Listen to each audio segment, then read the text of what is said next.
And why'd you listen to them?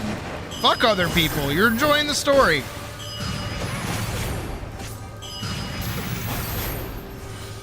If I wanted to watch a cutscene, I'd watch a cutscene as long as I wanted to. I don't really give a shit. I don't need to move. Ow. Face.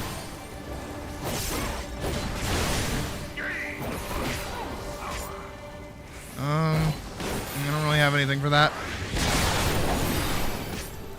Shitty, impatient people. Well, they should not be playing Final Fantasy XIV. Tell them to suck a toe.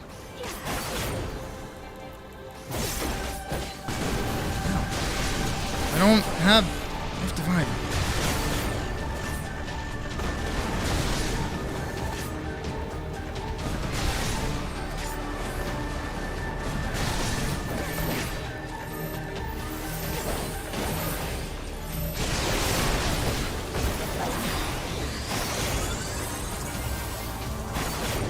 That's a move button.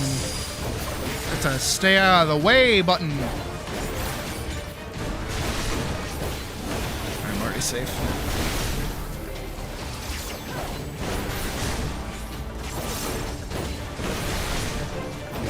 See, I think I got too comfortable doing this on a daily basis. And then just like not doing anything else. So the second anything hard rocks up, I'm like, eh. What are you doing here? That's not how this game's supposed to work. This game's supposed to be a Fisher-Price game for babies.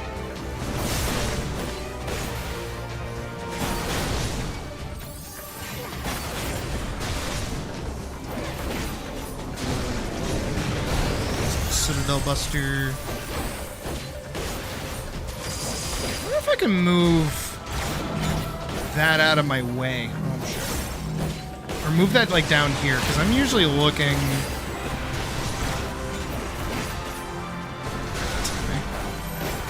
We don't have any melee.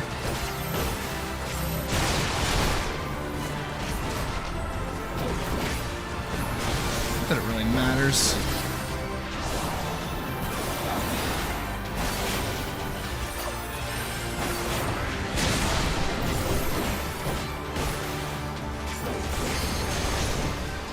Because parts of this game no, there are parts of the game challenging. But that's the point that I just made, is like this fight is not hard. So I'm used to doing this fight daily. And when you do something like this on a daily basis, it's like, all right, game not hard. And then when the game gets hard, you go, oh, okay, never mind. I'm sorry for breathing, I guess.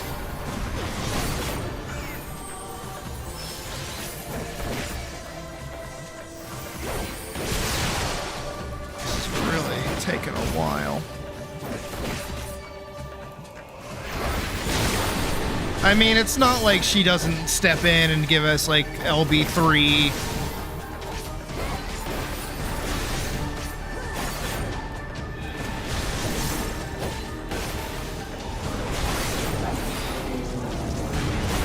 Citadel Buster again. Silly goofball standing in front of Citadel Buster.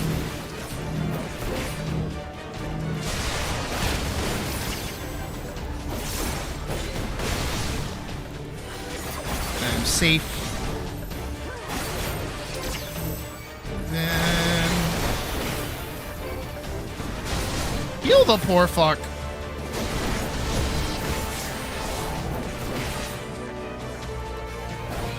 Please heal yourselves. Please heal yourself. Please heal yourself. Please heal yourself. Here. Oh no, I don't have that. Uh-oh.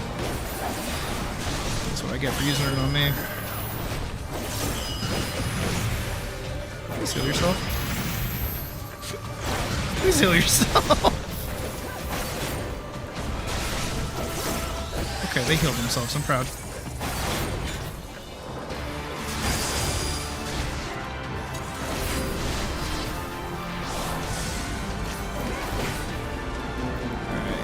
Ultima, and now we just get the spam buttons.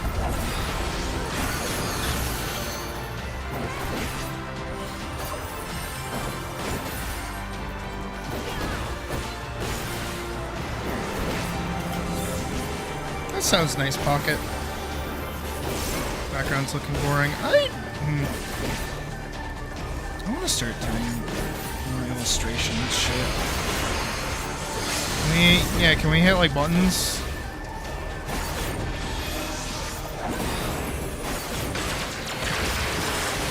Like this fight is supposed to be in our favor. We're supposed to win. Okay, thank you. Jesus.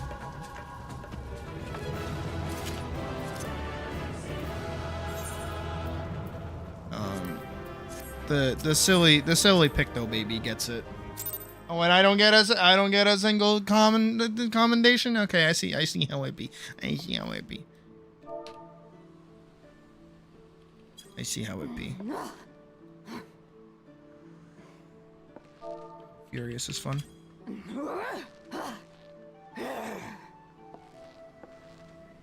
I like Furious. I also like Sulk. Sulk is really cute.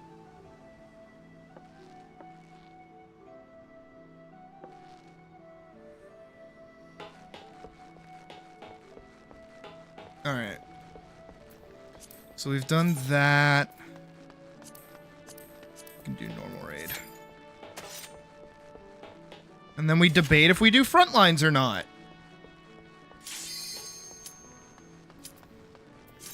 Make the background look less boring. I mean, you can if you want. Let's pray that we don't get like a shitty normal raid though. Ow, my neck.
Get fantasy.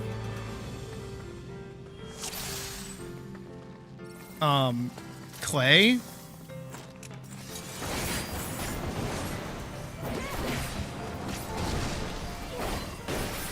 I'm sorry. Did you say clay?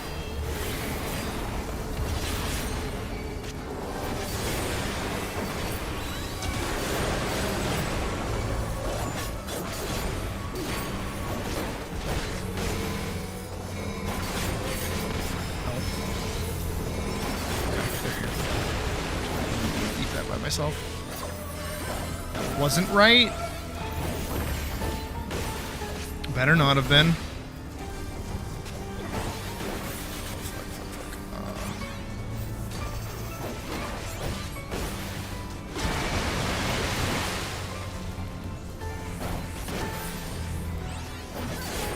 That was supposed to be okay? Okay. Glad we got that cleared up. I was about to be concerned for you.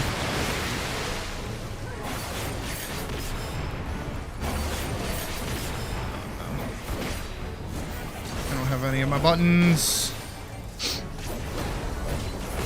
Hey, Spiral. I got my buttons back. Shit.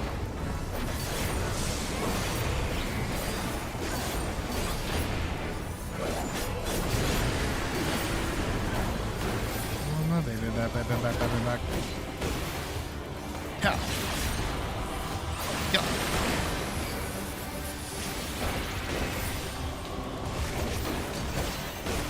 now we can start building resource back. I think that's why I like Gunbreaker the most out of like all the tank classes, is that they have like the most fun resource management out of all of them.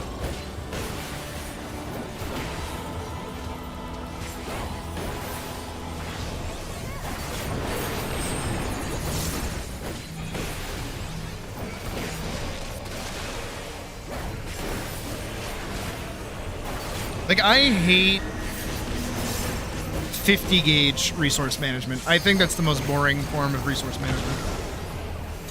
I got drop seed.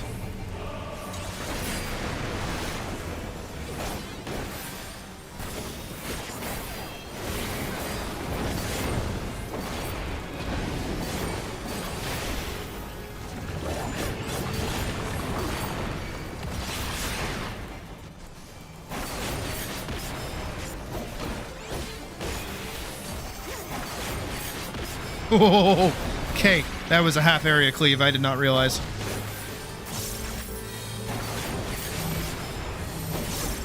I'll stand over here. You guys go over there.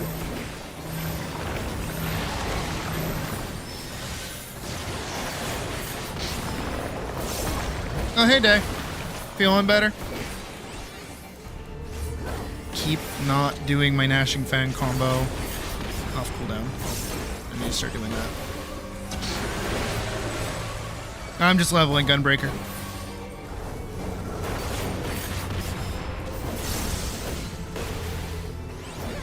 And we're just doing normal raids. And then after this, I'm just gonna do like dungeon spam.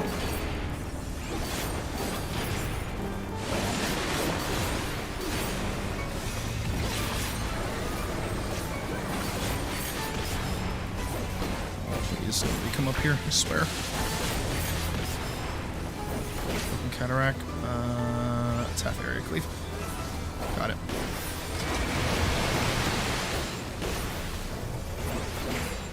Alright, and it's about to come off cooldown. That's not considerate of you, actually. Spoken Cataract. We're safe where we were.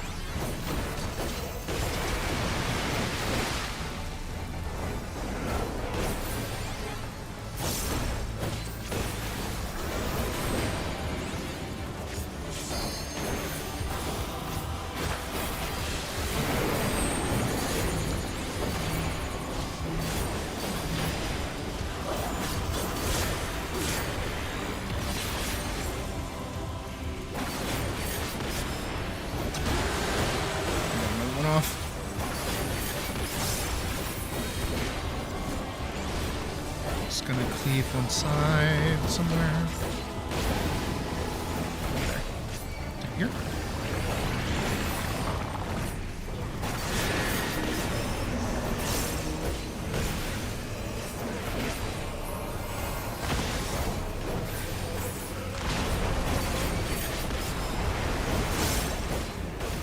Come here. There you go.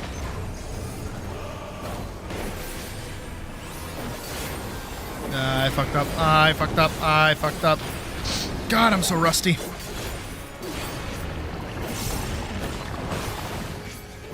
It's almost dead anyways. It doesn't matter that much.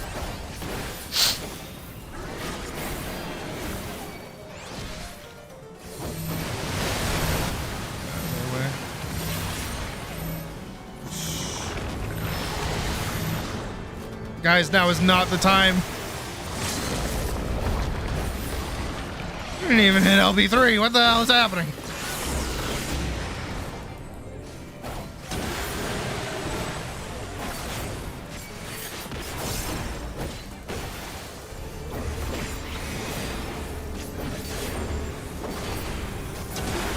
There we go. Okay. Jeez, people got too confident with that one.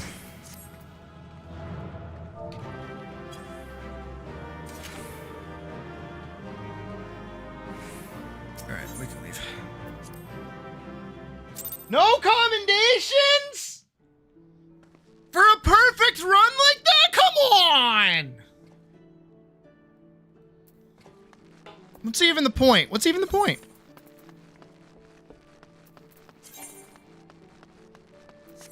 What is even the point? I play so perfectly for these people. What do I get? Nothing. So I think my butt glitches out of the top when I jump, which is funny.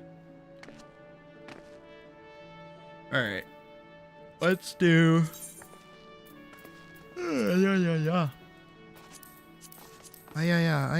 Oh God. I mean, if I'm just running them normally, and I'm rolling tank. Where is it? Do support.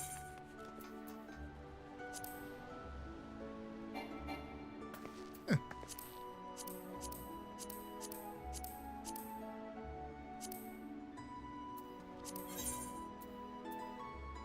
Insufficient. What? Huh?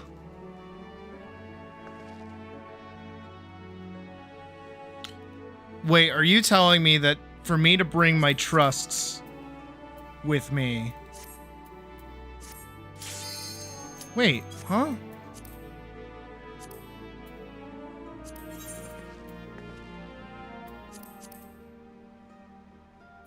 So for me, huh? I have to level them? I stand ever ready. And he can either be Graha or he can be... Okay. Neat. Did not know that's a thing. Not talk about the content that won't be in the game till later in the patch. You want to build the moon? I know, right? It's fucking annoying. Booty. My butt is like glitching through the top. What is this? 0 out of 10.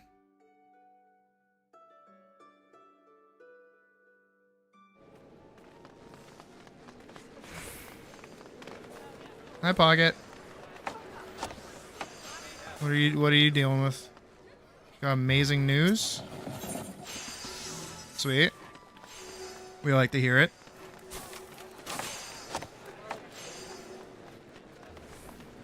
Oh, right, I'm jogging. That's why I'm moving faster. Nose.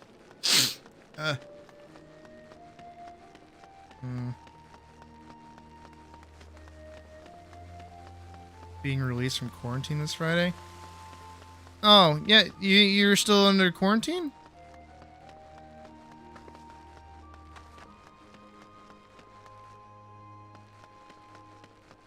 From the horse disease, right?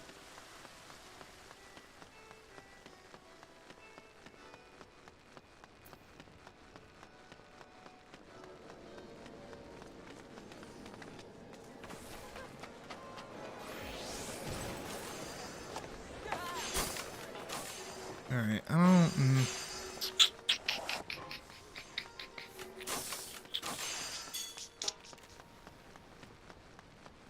A few weeks ago, but it's officially over. Oh, that's good. I'm glad.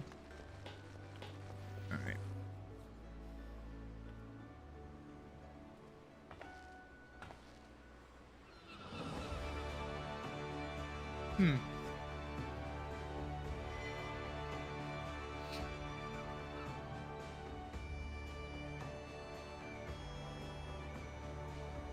I'm thinking.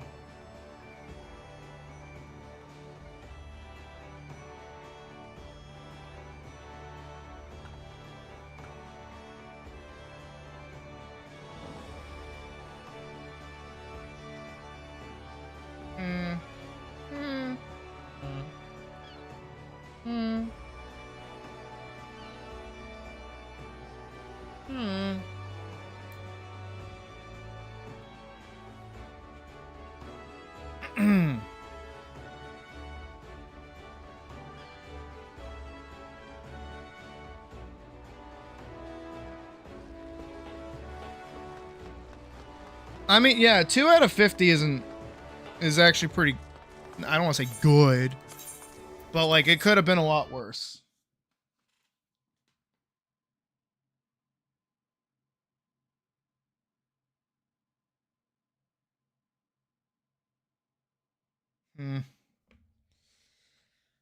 It's just one of those nights of I don't know what the fuck to do. I really don't. I'm really just not feeling 14 right now. I was earlier. I played a lot earlier, but that's probably why I'm not feeling it right now. I play Atlas, but we got another week for that, so it's late. Oh, welcome back, Vorkson. How was the movie? Was it good? Play Monster Hunter, but there's not really anything to do in Monster Hunter. Could play World of Warcraft, but not really feeling it. Can I poke your art? I mean, sure, if you want.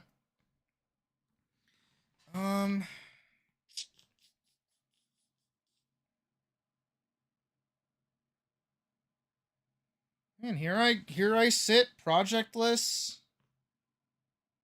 and like got nothing to do. Fuck.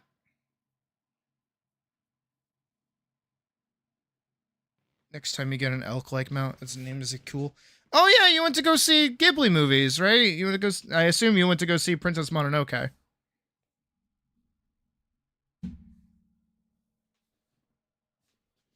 Love that movie. It's one of my favorites. 2 more campaign ideas. Right on, right on. No, the game's given up on. I can't do it. Or rather, I don't have the ability to do it within any reasonable time frame. And now I want to move on and do something different. But I don't know what that different thing is. Radigan drip. Ooh, that actually looks really good.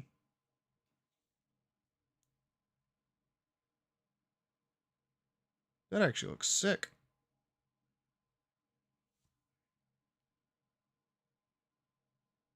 Yeah, I really don't know what to do.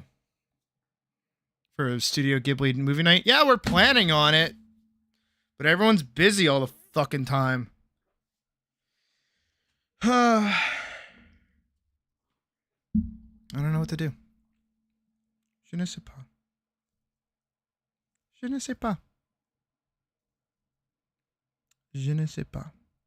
Maybe I go look at Steam. What's on Steam?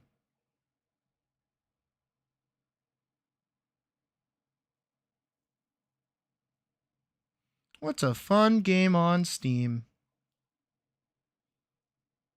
Let's find out.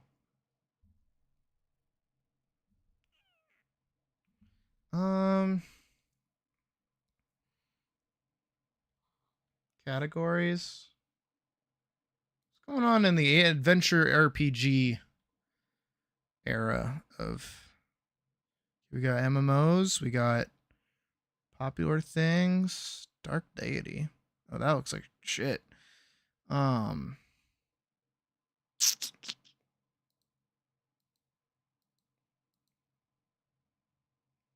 Paladins. Choose your own adventure story. What is that? That looks adorable.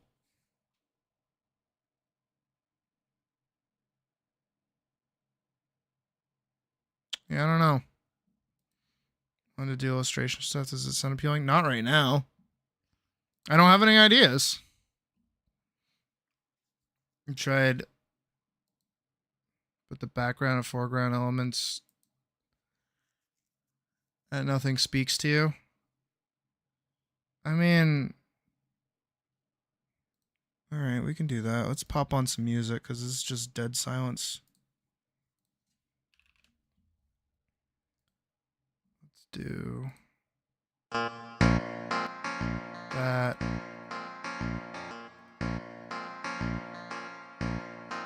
Copy image.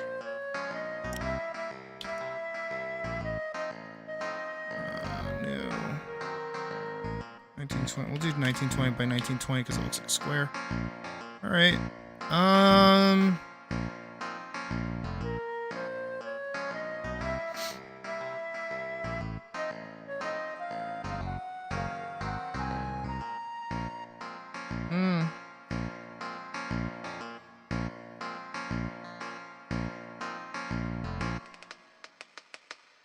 No, it's just not, it doesn't look homogeneous. That's what I'm getting out of this, like, looking at it up front.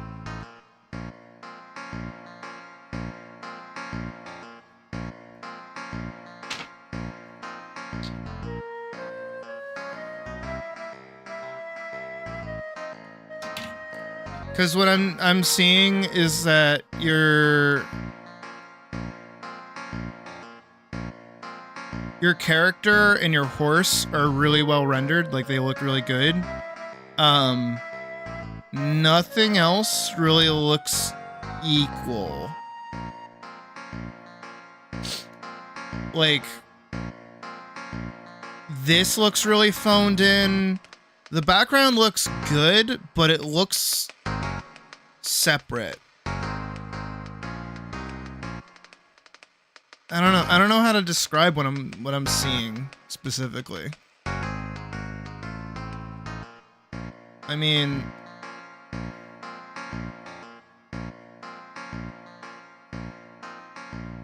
I don't know, again, because like if you isolate this looks good. Like I think your figure and your horse look great. I don't know, it's mostly just this thing here that just doesn't really give any interest. There's not really anything going around in the background either.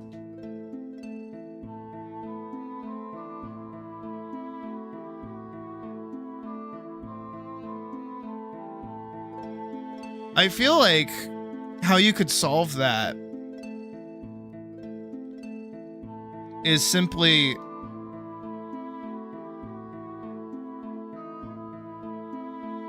doing that and then adding more detail here. Probably all you would need to do is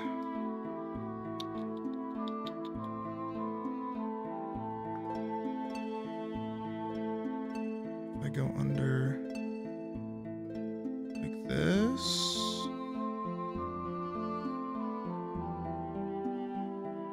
Oh, that didn't go the way I wanted it to at all.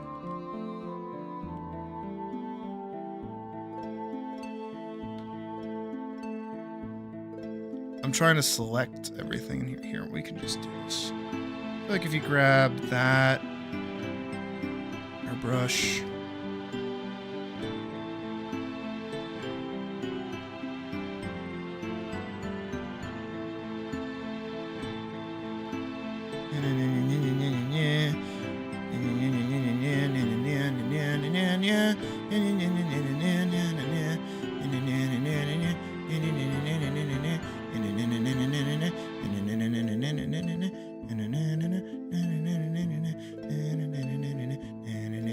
And then we go here and we set it to multiply. We take it all the way down and we add a little bit more there, so everything kind of looks a little more interesting.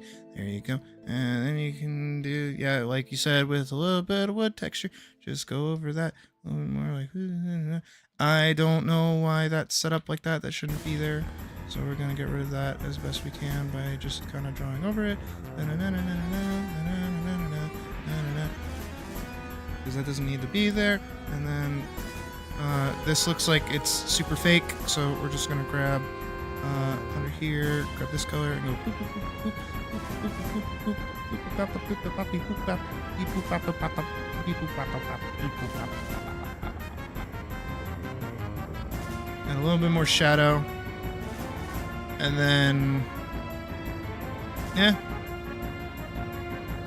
If you had the right or outer frame, then you lose most of your momentum.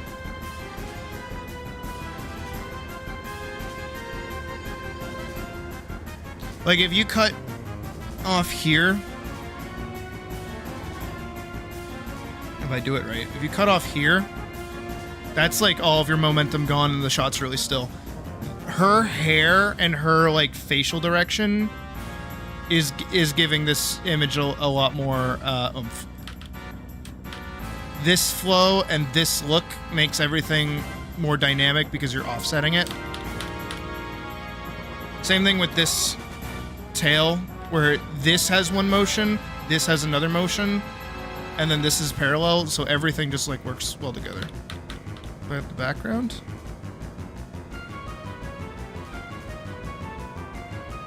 Oh, if you got rid of the background, just did this? That would work too, that'd be fine.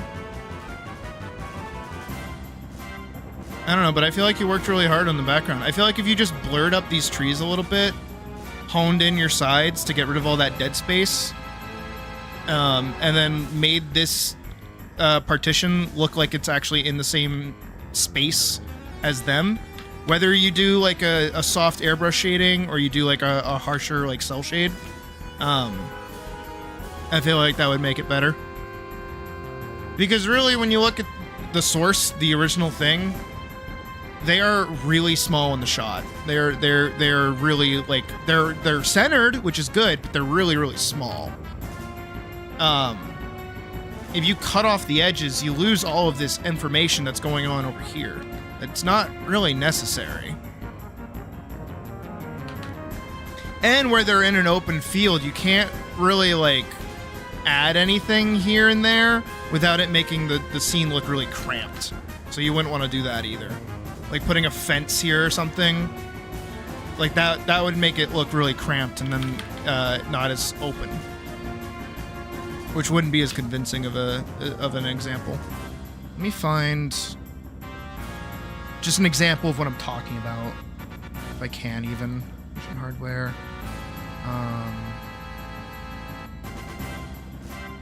Phone pictures, not phone pictures.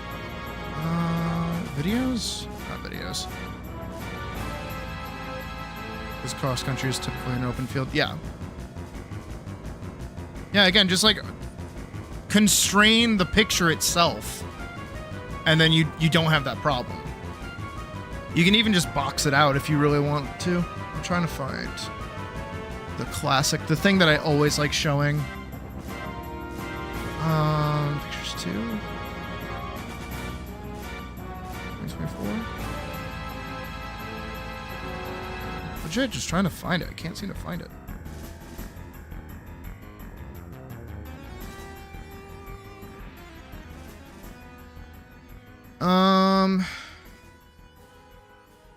Class pictures?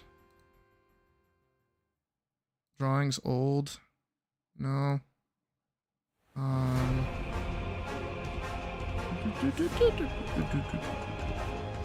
There's some pictures? Nope. What the fuck?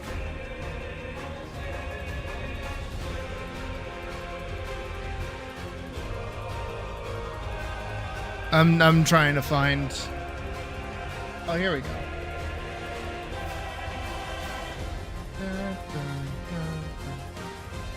Green Knight. Yeah. All right, so I have a few examples to talk. Give me a second. Okay. Pull up this one. We'll pull up this one. I don't want to use that one, even though that one's like really good.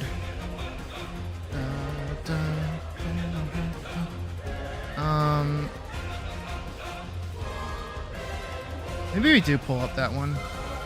Hang on, let me do a thing. Hold on. New, open. I gotta find the source picture. There it is. All right, and open. Let me find.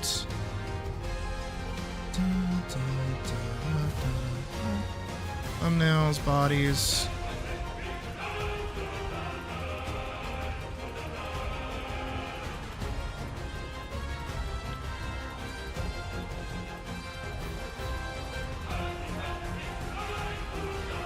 There, that kind of works. That kind of censors what I'm doing. Okay, there, back to there. Here, we'll combine that so there's no risk. And then let's do. We can do Al in the dress. That's a good shot. And then we can do this one. And then. Where did you post the thing from before?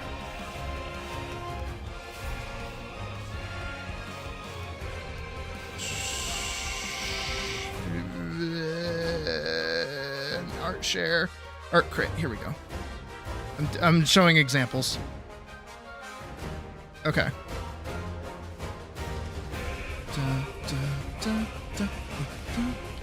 So we'll go back to this one for you. So this is something I'm noticing like across the board with most of your art, which is why I'm gonna make like a big stink about it. We're gonna put on. Actually, let's do our classic. Yeah, like it's a crit night. Because it kind of is, but we're not really doing it specifically. Anyways, so with this shot, right, you have dead space here, dead space here. You don't need to be focusing on anything other than your source, right? Especially when, if you look over here, what is actually going on here? What story are you really telling that you need so much space on these edges? You can get rid of it and keep the narrative. You can even extend it a little bit here on the sides and keep a little bit of your trees and even a little bit of your fence like that. But it still maintain like the difference between this and the one before is like how close your camera is on your actual like figure, right? When we move over to something like the one that I always show, because I always show this picture because I'm really happy with it, right? Look at all of the information that is on the sides of the screen, right? What's going on over in this section of things, right? What's going on over here? What's going on up here and down here? You have your quadrants of shots, right? So everything has its role to play when it comes to a narrative, at least in this scene, right? You have the main action here. You have offset action, so everything can kind of be like centered here.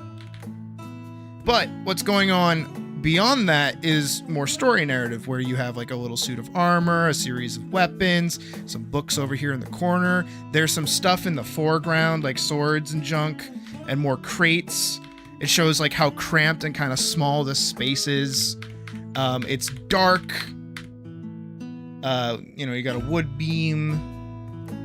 There's things filling this space that kind of tell a little bit more about the character, the space that they're in, so on, yada yada, blah blah blah blah blah. Same thing when you go over here, right? You still have this wide shot,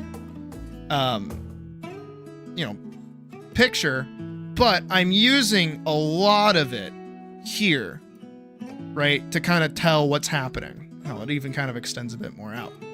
This is your center focus, and then over here you have your foreground, your background, and then you have your background back here that kind of says like, oh, you're in a city. Oh, this is like a high-speed chase like up high. Oh, there's like a crane back here. It gives flavor, it gives, stuff.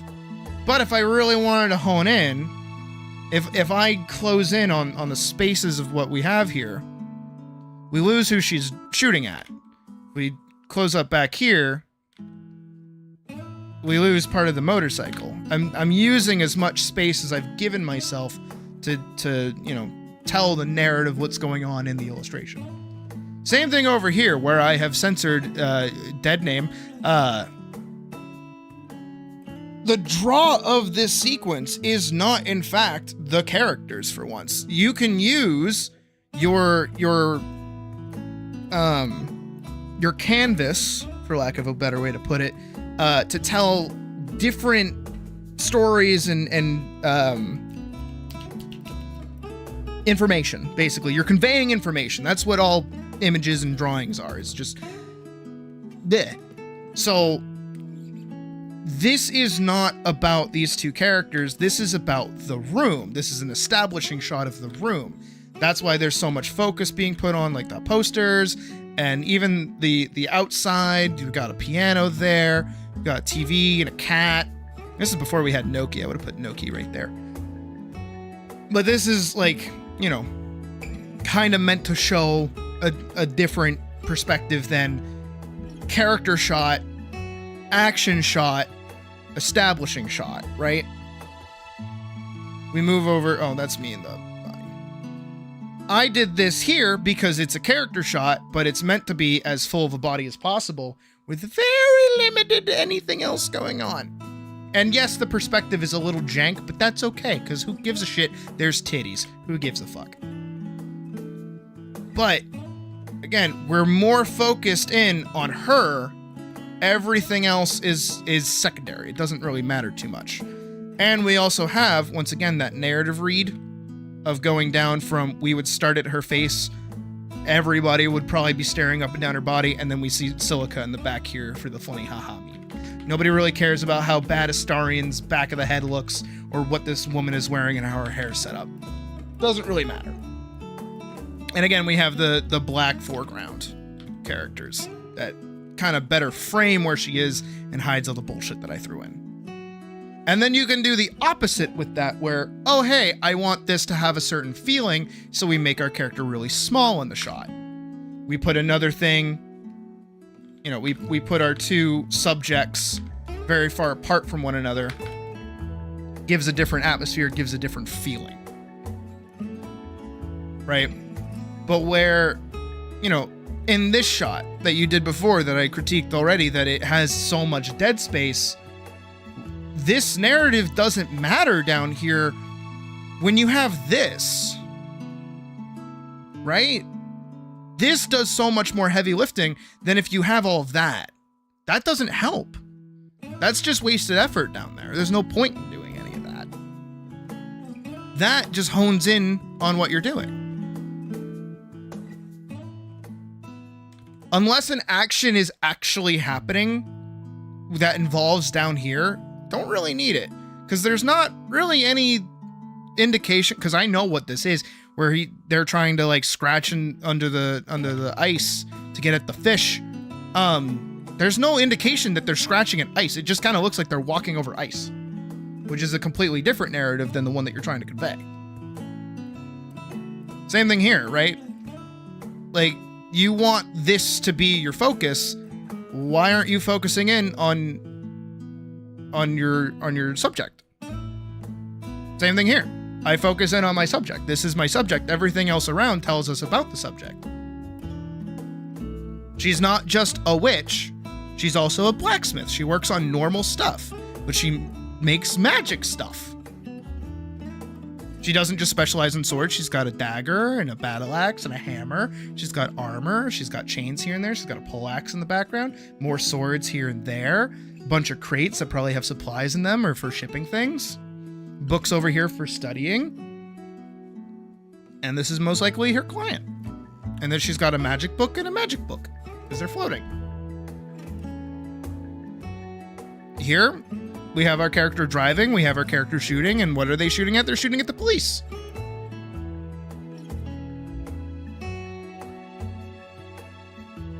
What do we have here? We have the interior of a room. We have the characters that live in the room, but it doesn't really matter when we want to see what's going on in the room. We have a hot character in a dress. She takes up most of the frame.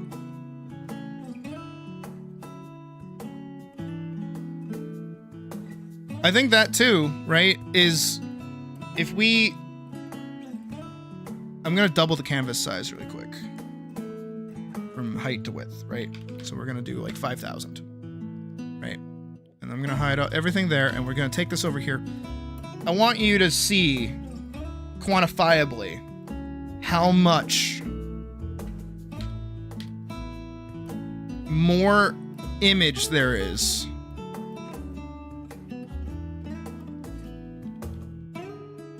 of this background that has no purpose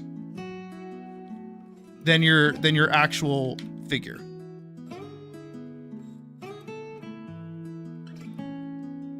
Look how much more information you're putting on the sides of your figure.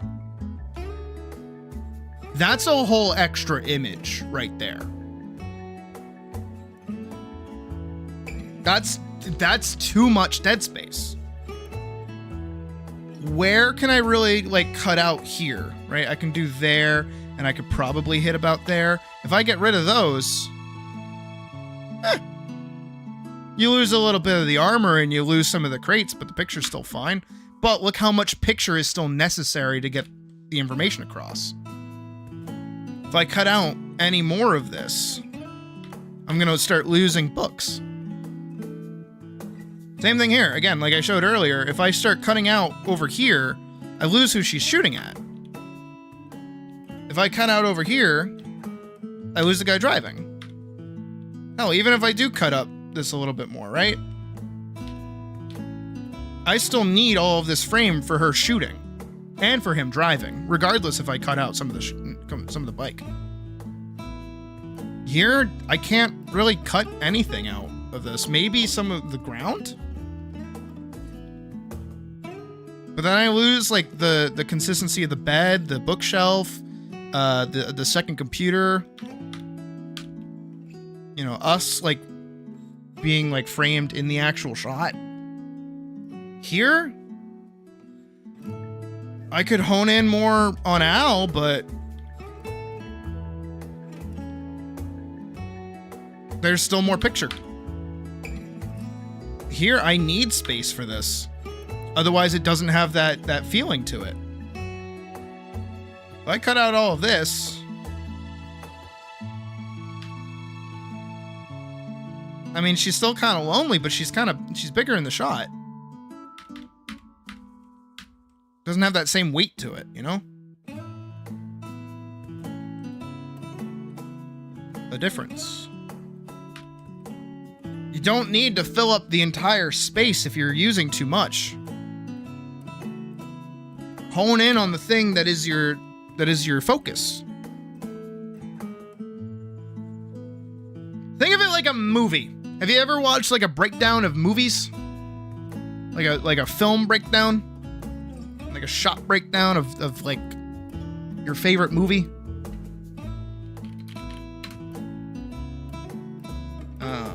Scene breakdown.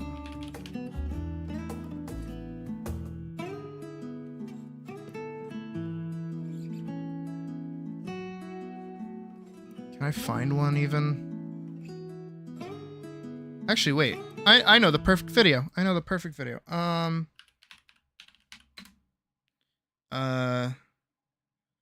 Date scene analysis.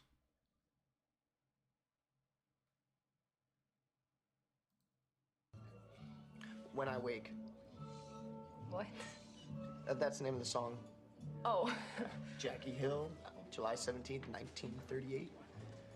Bob Ellis on the drums.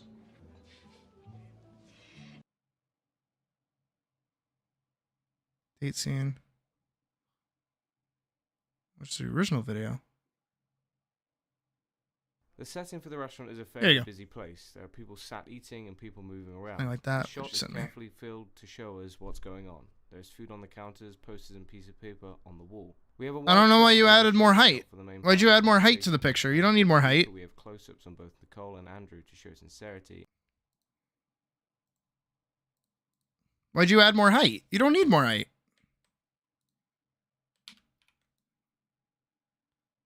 Somehow you made the image less. How'd you do that?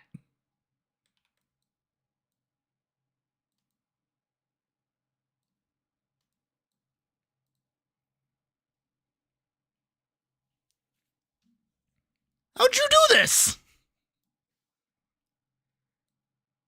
You don't need that. That's better. Why'd you add more height? It felt claustrophobic. It's not. It's a picture. You don't need that much space. I mean, all right. Are you focusing in on her or are you focusing in on the horse? Because in this one, we're focusing in on the horse. She is secondary action, but she's top action going down. If you're focusing in on her, that's fine. You can keep this much space up top, but I'm considering that you're focusing in on the horse. I don't think you really give that much of a shit about the rider. Maybe shave like a little bit off the top, if I can get it right.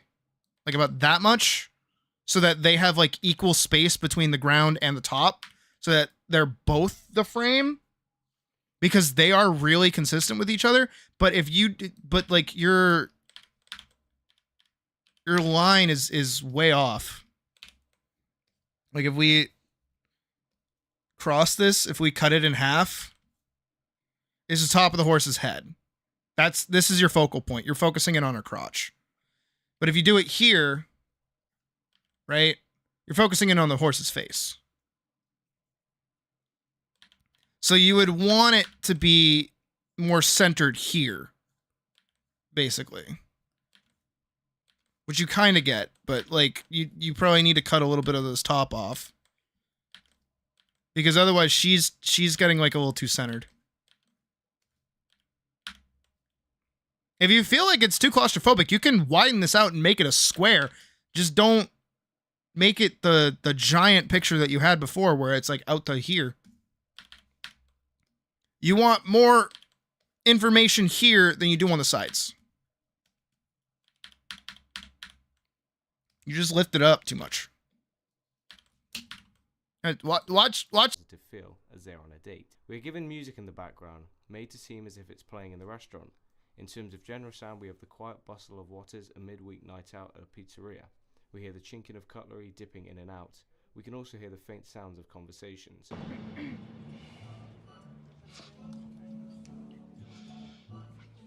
This place is nice. Yeah. I really like the music that they play. I mean, the food's good. All of this is designed for the viewer to be filled in to make the scene more realistic, but not to distract from the main moment in the scene. Nicole is a little nervous at first, and Andrew says more. Nicole is unsure of what to say, but she holds her nerve. She brings up random triggers into the conversation that then opens up the conversation and makes the bond between the two slowly stronger. You know, every time I saw you at the theater, your eyes were glued to the floor. When I was growing up, my mom said I had a really big chin, and that's why guys wouldn't like me. Nicole grows in confidence with the conversation as she opens up more. She sees trust in Andrew.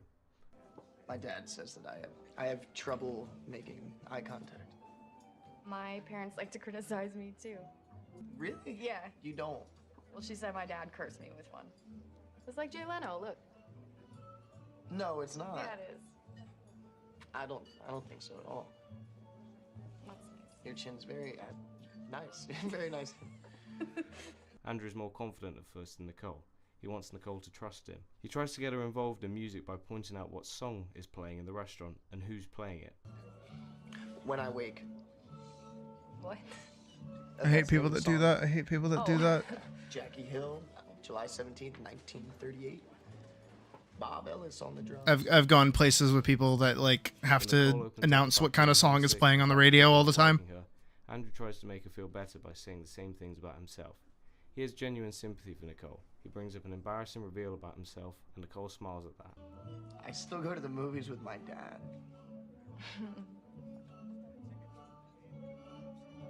We see the close-up of Nicole's foot gently touching Andrew's. They both seem happy with one another's company, as if they want to continue to stare at one another. Go to the movies with my dad.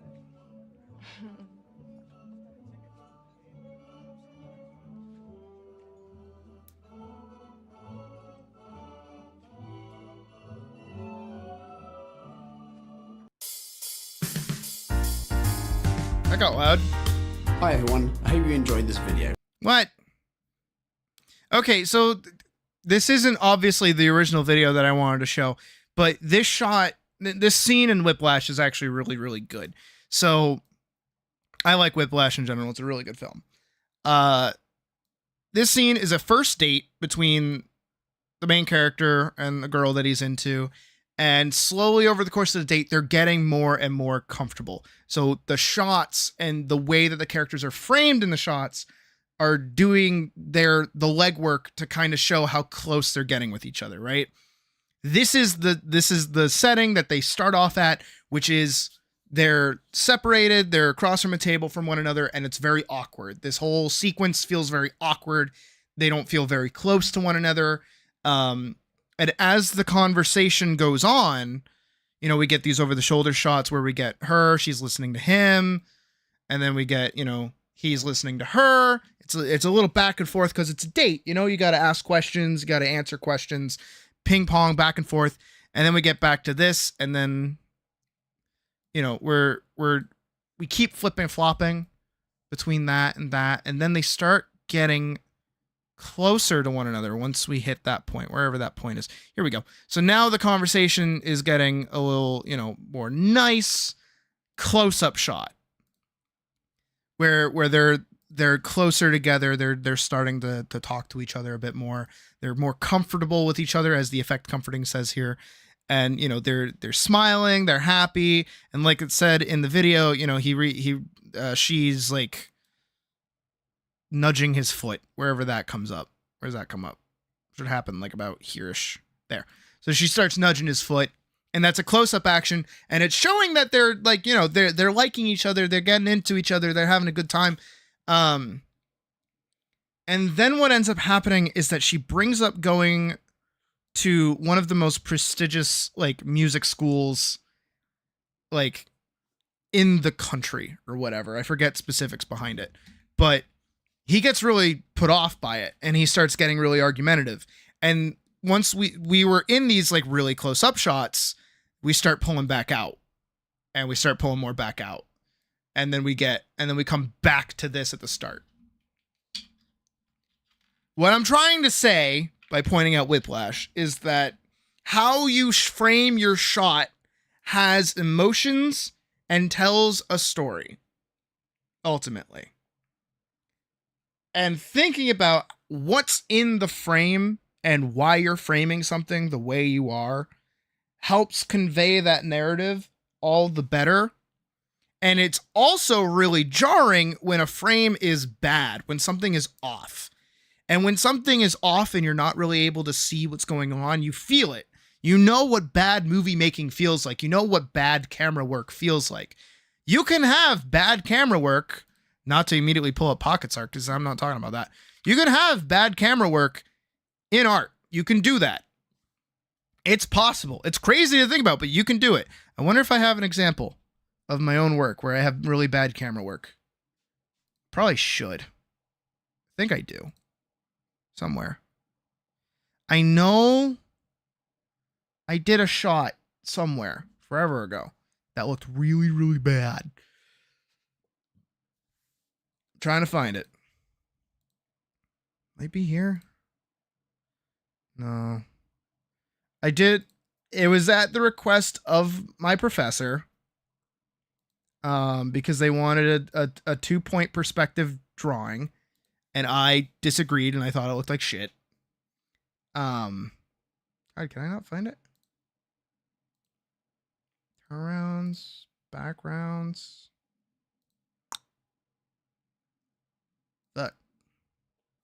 I don't think I'll be able to find it. I think I got rid of it, maybe. Maybe it's in here. Might not be in here.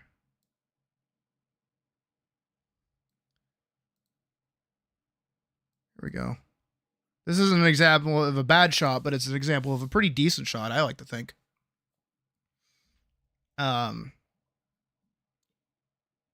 What's that?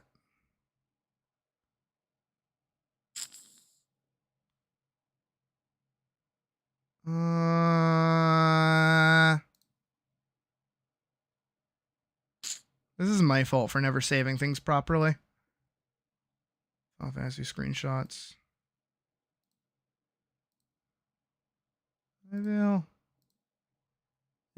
Okay. Good shot. Right? We have our momentum going on. You can feel the momentum of the picture.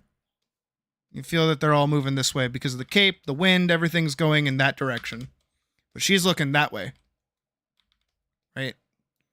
Something feels off with this because she's not looking in the same direction as everybody else. Also, color differential. She's wearing blue. They've got red. She's not part of them. She's separated by clear land differential. Doesn't matter how much detail is going on back here. You can tell what's happening. You got the tree that kind of, is looming over her, keeping her centered over this.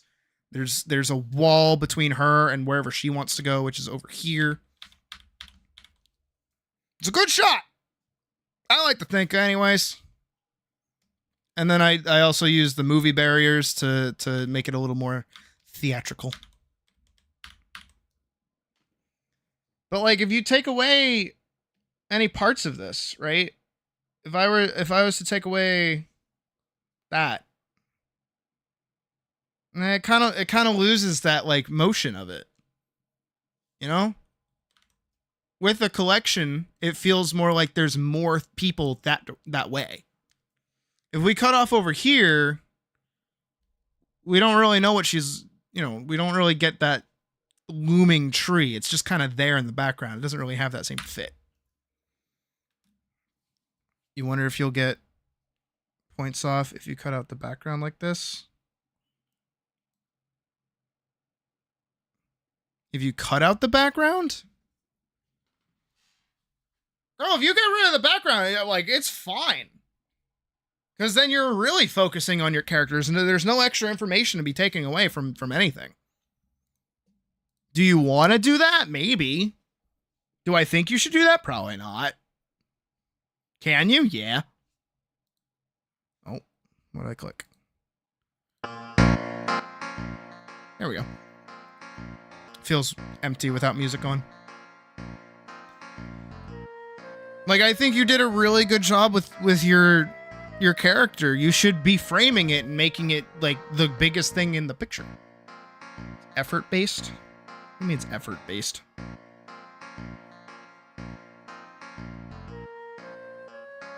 Order got picked up. You hate competitions?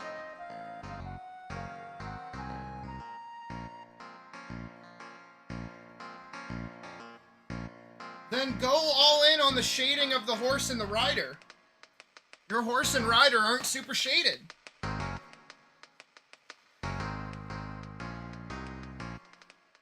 You're getting no shadows, you're getting no form. You're not getting any curvature. You get judged on how detailed you make your drawings. Well, then focus on details. Hone in on the things that are the most important to the drawing. All of this isn't detail, this is fluff. What you see here, this is detail. You can go into the horse and adjust the shadows here around the chest, underneath. They're falling forward here. You didn't get there yet? Then why are you worried about the background? Cut that out and focus on what's important. You're so worried about all of this, the thing that you don't need, you just do this.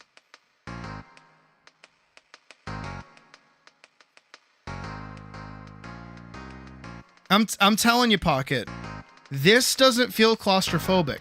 It might because you're working on it really close up. If you're like up here, working on it like this, and you have nowhere to go when you lift up, that's probably your problem. But this picture at this distance, it's got no fluff to it. It's got no extra bits. It's got no extra, bells and whistles to it. Even from a distance, you know what's going on. Right? You can see what's going on from that distance. When you add the extra little fluffies, it takes away from it. Do the background first, then pull light and color from the background and shade according. Yeah. I mean, that is how you would do it, yeah, but like, they're in an open field. You just put some purple underlights under most of that and you're fine. And then you pick a direction for your light source and then go from there. This is one of your favorite images from 12 years ago.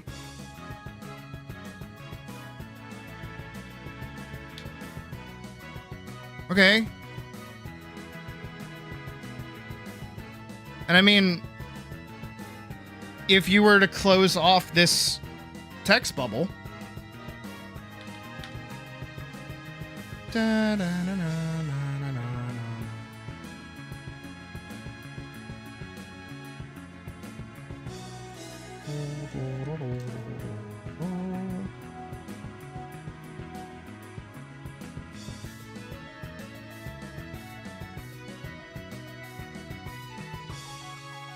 Just doing your work for you, don't worry.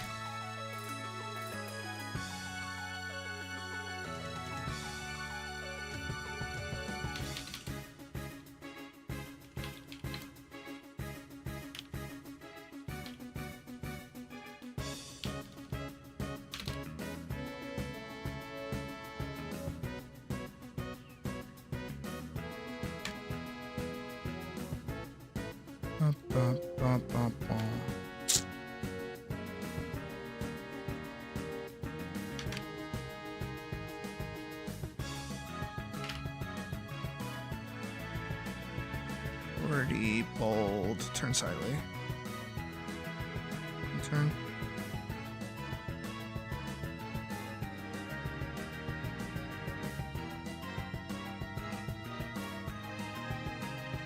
How do I do that? Oh, I see how I did that.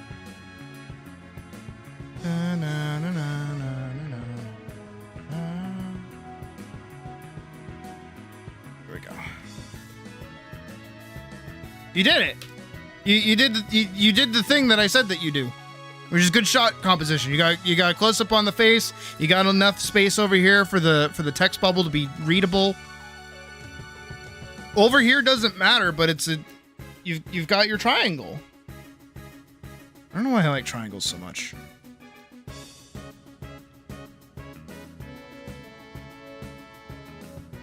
You got your triangle focus.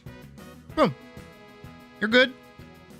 No, it's even more of a rectangle, which actually gives this a lot more dynamicism because it's moving like that. It's got a trapezoid going on. That looks good. I like that. This also looks good if you close in on it. But you gotta tuck in. Gotta focus on your model. Who gives a shit about this background? Like, who's actually asking for that? Kiss F. Kiss F snapshots. Gun shoot animation. Oh my god. Oh my god. Hold on.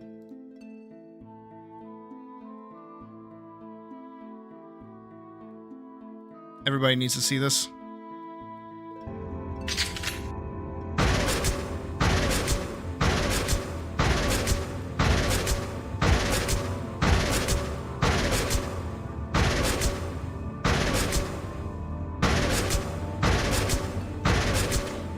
They really shoot that thing for a while. Jesus!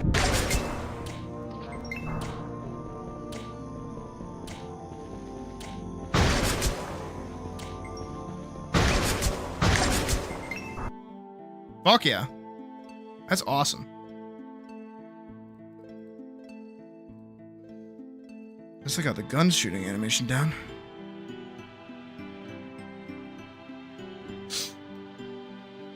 You knew how to do it in the past, but you forgot how to do it now? No, you didn't. You didn't forget. You just don't think about it.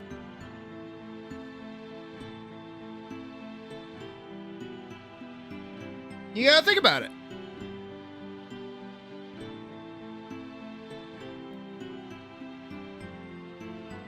Why does... Here. Let me grab that again. Grab the source image. Copy image. Like for real. Why does all of this and all of this need to be there? Tell me why it needs to be there.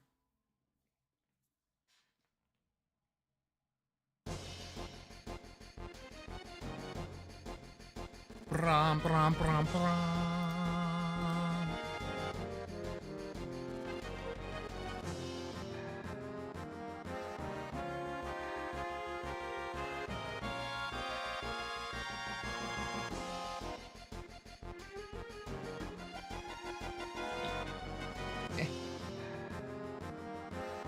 Here, you guys like this song?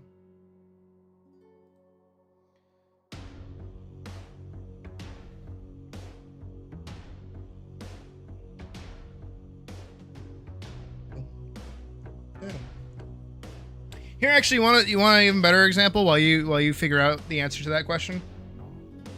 Where did I put it? Did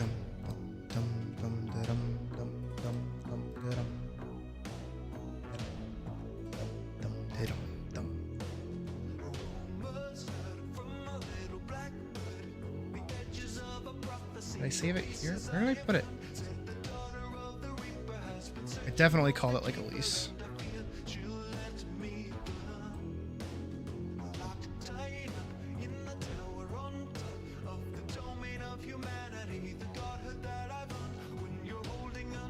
Where did I put it?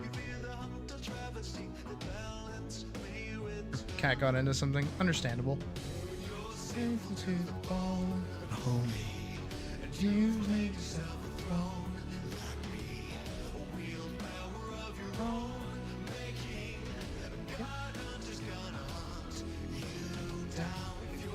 Where did I put it? I put it here.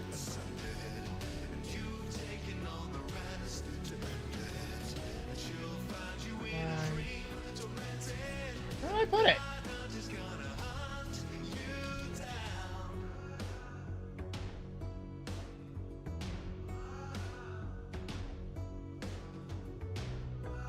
I still really like this shot. This still looks really nice.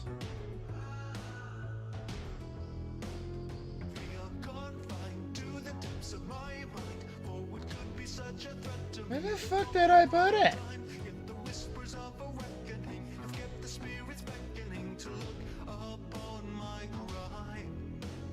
Hey Doc, how you doing? Where the fuck did I even call it? Very sure.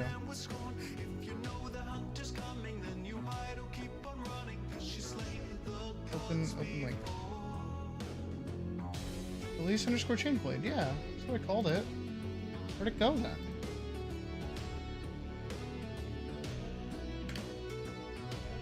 There it is. But I never... Guess I never saved the actual... Huh. Alright. Well, there goes my example out the window.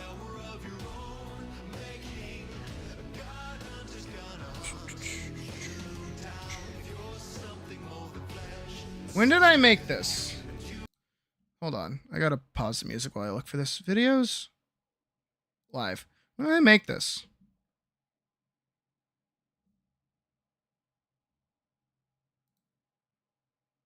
Finish Vanguard Re. I think this was one of the last things that I did.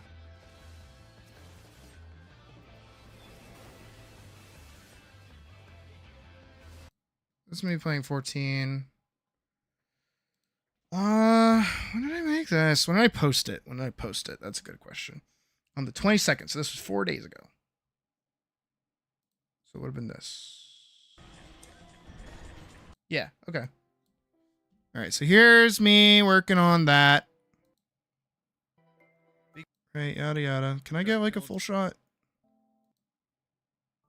Like looking at what I did. Please. Okay. Everything about the animation, the VA story, gorgeous, everything. Yeah, you went to go see Princess Mononoke. It's like one of the classics. What are you talking about? I'm good, Doc. So, Pocket, point that I'm making before I go grab my McDonald's that just got delivered. Like, look at this, right? Look at this show. Like, you can see up here that there's like a little bit more data over here that's missing. But this whole thing turned into that, right? Do note, I cut all of that out and made it into a square. I didn't leave this in. I didn't center this and keep the sides. I moved what was important and I made it into a square. And I kept a little bit of the sides because it actually gives this ground a little more oomph to it. Nah. There's a little bit of space for the title. There's a little bit of space underneath her, and there's a little bit of spaces on the side, so it's a perfect little square. And she fits right into it, and she's really cute, and she looks really good. She's going that way, and her legs are going that way. It's got a lot going on for it, even with how simple it is and how quickly we did it.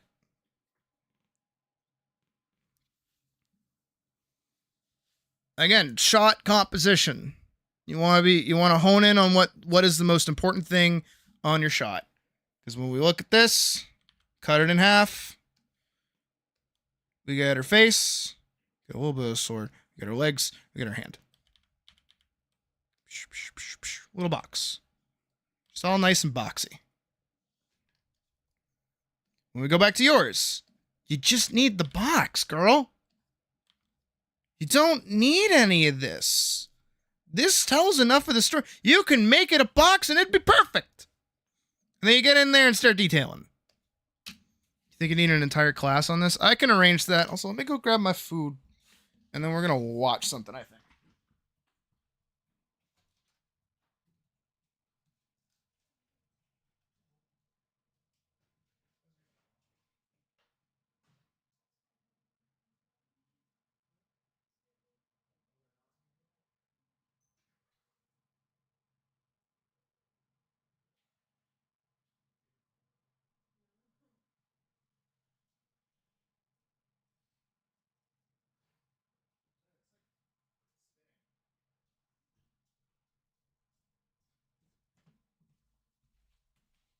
Hold on, I don't know where my food got dropped off.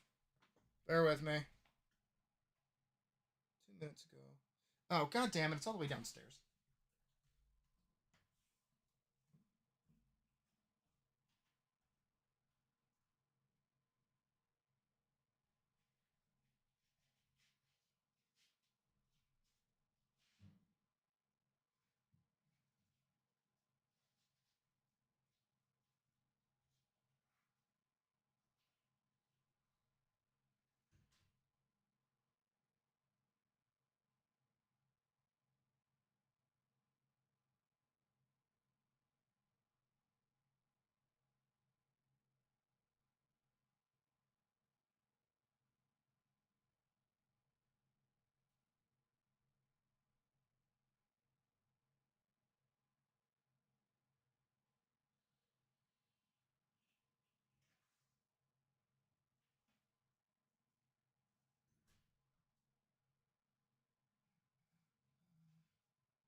Alright.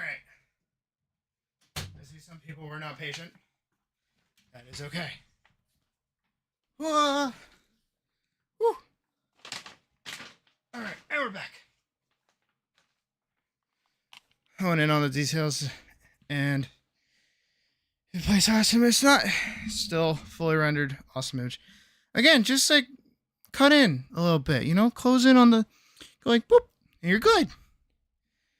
Honestly, I think that's like one of the more, how do I put it? One of the more like small things that happens that just like elevates people's art without them doing very much.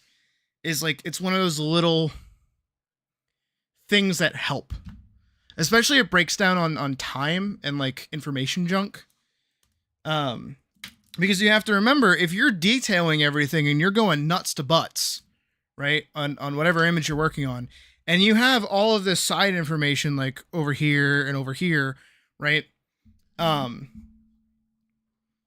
What ends up happening is that you're going to spend a lot of time working on these and trying to make it look good. When if you cut it out and don't work on it at all, saves you a shit ton of time, makes your image look better, and just in general makes you feel better about what you made. Also, thank you, Nightshade, for, you know, sticking around. I appreciate that. And I'm glad you're taking in some lessons. We try to do that occasionally. I need to make like actual tutorials again. That was really good for the channel. See with the image is Def trying to push the tube. You could just cut the canvas because it was going to be blurred and it was, yeah. You've been seeing a few of my older streams popping up in your feed. That's good. I'm glad they're getting recommended though. I know. I think we just hit. Yeah, we just popped up over 10. We went from 0.15 to 0.16. So that's pretty awesome. These are popping up again, so I assume people are looking at them. Vanguard Rewritten's about to cross like 200, maybe. In 3 days? That's not bad, considering that I made it in like 3 days. I definitely want to do more tutorials. Our last one was all the way back 2 months ago, and then we made the shad video, right? And then we did the crit video, and then we did the spleef video. How's that doing? Your doodles just totally lacking in a foundation. Well, we have occasional tutorial. We do have backing tutorials. I do need to redo them because they're kind of old. They're so old. If we go back to my most recent one, this one, it's my old model. Yeah, gotta redo that one. Gotta redo everything basically. I want to do like a whole redux on my tutorials in general. And then yeah, he is the thumbnail. Aren't you proud? Yeah, but besides that, I gotta start like actually making videos. I think I know that sounds really obvious, but I think that's the way to like actually grow the channel is by making videos. Cause it's usually when we get like a influx of new people rather than just doing the streams every day. Cause not everyone's going to click on streams. Anyways, we got to find something to watch while I eat. It's been a while since we've done these. What do we want to watch? I don't know what we want to watch. Where somebody would get on the Minecraft server and we could just watch people play Spleef. That'd be fun. I'm looking off to the side about stuff. I wish I could watch another breakdown of like a movie or something, but I'm not getting those anymore. Which kind of sucks. I like those. For the most part, I'm getting like expose videos on like YouTubers that have done fucked up shit, so that's been fun. And I'm watching those going like, haha, I won't do that. Is there anything good even? I've been watching a lot of Wendigoon lately. His videos are really, really good. Honest interview rips Twin Flames cult leader in half, but he's sorry you feel that way. Fuck it, we ball. Oh wait. No, wait. I teased you guys with a video the other day. The worst FNAF YouTuber. Yeah, this guy. Yeah. I stole this video. Based on another channel you've been watching for a few years now. Regular videos are loss leaders, while streams seem how you can make a living once you grow your viewer base enough. Yes. Yeah. I see that. I get that. Cause it's like, so I put it. It's like using an elytra in Minecraft. Stick with me here as I make this analogy. Or just like gliding in general. It's like gliding. So streaming is you gliding. And making a video is like a firework. You can stream for like ever, but eventually you're just going to hit the ground and just kind of stay level. But if you make a video, you can adjust where you're going a bit faster, I feel. Because if I want more art people, I make an art tutorial. You know, if I want to do more like sword content, not that I make sword content, I would make a video about swords.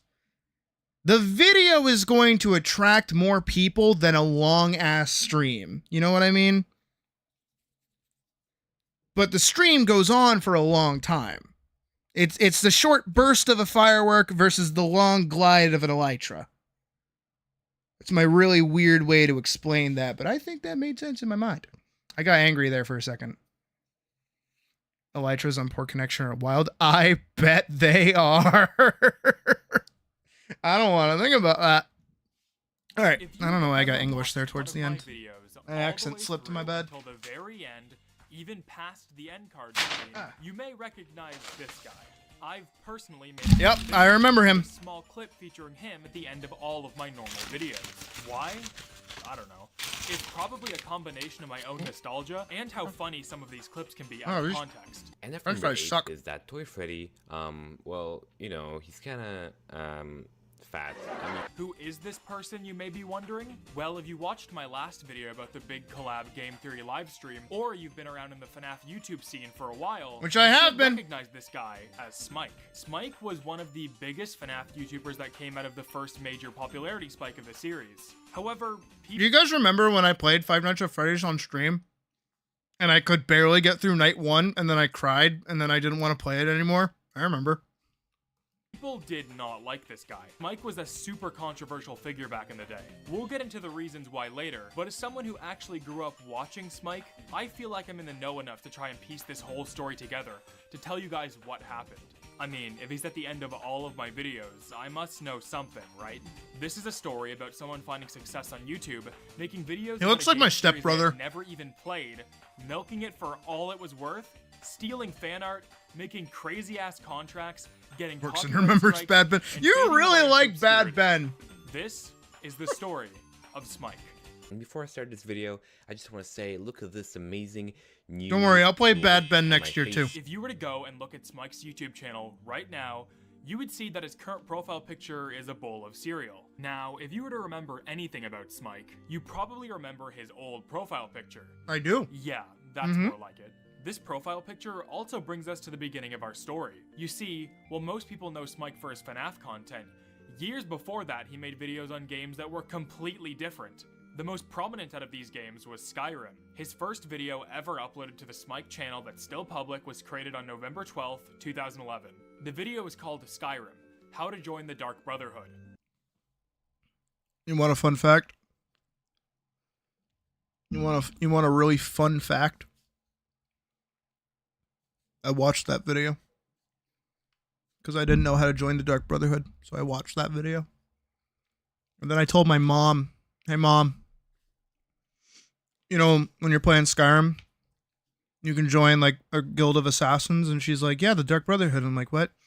And she's like, yeah, I did the quest for it a little bit ago. I'm like, I just watched this video on how to do it. True story.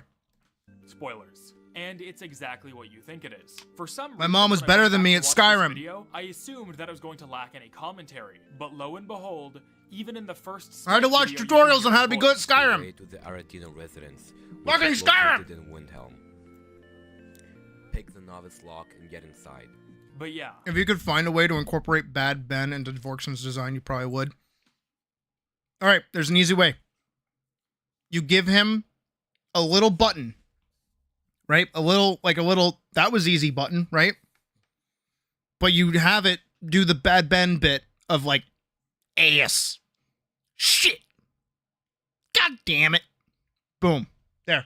This is a pretty harmless video, and it shows us Smike's humble beginnings. He would continue to upload Skyrim tutorials on his new channel, and some other videos alongside them for quite a while. Like I said earlier, he started in 2011. I probably watched all these videos when I was a kid. The shift to FNAF.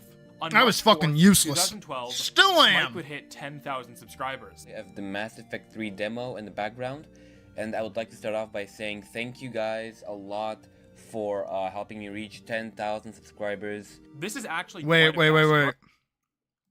You said Mass Effect 3 demo. When did Mass Effect 3 come out? 2012. Oh my god, it did come out after Skyrim. For a new channel. So clearly Smike had found something that worked and was beginning to see success from it. November 2012 rolled around. I played the shit would upload something out of Mass Effect that would lay 3. the groundwork for the future of his channel. He would upload a video called Skyrim Top 10 Facts. Now, I know nothing about Skyrim, so I can't say if this video is of any quality, but it did do quite well for him at the time and would be the proper birth. He got that PewDiePie font. He got that OG PewDiePie font of his signature thumbnail style. He had used the font prior, but this was the first time it really worked and grabbed the attention of YouTube users. He would continue to upload videos on a semi-frequent basis over the next little bit, including this Smike Ice Bucket Challenge video. However, In the summer of 2014, something would be released. Something that would not only change the entire landscape of indie horror, but also change Smike's channel forever. You know what? Five That Nights works. at Freddy's. I like that He idea of the wouldn't start postcards. uploading I like videos of that. the game right away, but over the next couple months, he would keep an eye on the series and its growing popularity. By the time December 2014 rolled around, Smike saw an opportunity arise. This wasn't just a one-time success. FNAF now had 2 games under its belt. Smike decided to deviate from his typical content in a major way for the first time since he started YouTube. Smike decided to upload a FNAF video. On December 1st, 2014, Smike would upload all secret screens 5 Nights at Freddy's. This is a very, very simple video, just showing I remember off the watching secret it! screens that were in FNAF 2. But just the subject matter alone made this video do extremely well in the algorithm. But here's the thing. No, I need you guys to know, back in like 2013, 2014, when 5 Nights at Freddy's had just come out, I was fiending for that shit, man. Fiending for that shit. Loved that shit. I ate that shit up. Now, I was not one of the annoying ones who made it their personality. No, no, no. But I loved it because it was right up my alley of just like horror stuff. And it was everywhere, and it was great, and I loved it. Hadn't played it until earlier this year. This may have not actually Or been last his year, first technically. FNAF video. For reasons that I'll get into later, Smike had to delete pretty much every single top 10 video on his channel. But if any of them were super old and came before this video, I would have no way to check now. The Wayback Machine doesn't have any snapshots that show these older FNAF videos and when they came out, so I guess we'll just have to go off pure speculation for now. Regardless, it doesn't really matter what order these videos came out in, because all of them are very samey. For the top 10 videos, it would be semi-related stolen fan art slowly panning on the screen for 5 minutes. For news videos, it'd be a single PNG of whatever Scott posted to scottgames.com, plus the brightened up version of it, of course. And Let's Plays are Let's Plays. These top 10 videos are actually hilarious, but for all the wrong reasons. When Smike first started doing them, it would have been pretty easy to come up with 10 facts for characters such as Freddy or Foxy. But as he got deeper into the FNAF hole, 10 unique facts about every character began to become harder and harder. He still did it, of course. His channel would blow up because of these videos. But as a result of this, we have videos such as his Toy Freddy one, where he just calls him fat every other fact. See, but that right there is why I do everything in my power to not, like, do one singular thing. That's why I like being a variety streamer, and that's why I like making variety content. Because I don't want one thing to blow up, and then for me to get latched onto it and make like my entire existence that one thing. And then when that thing dies, so do I.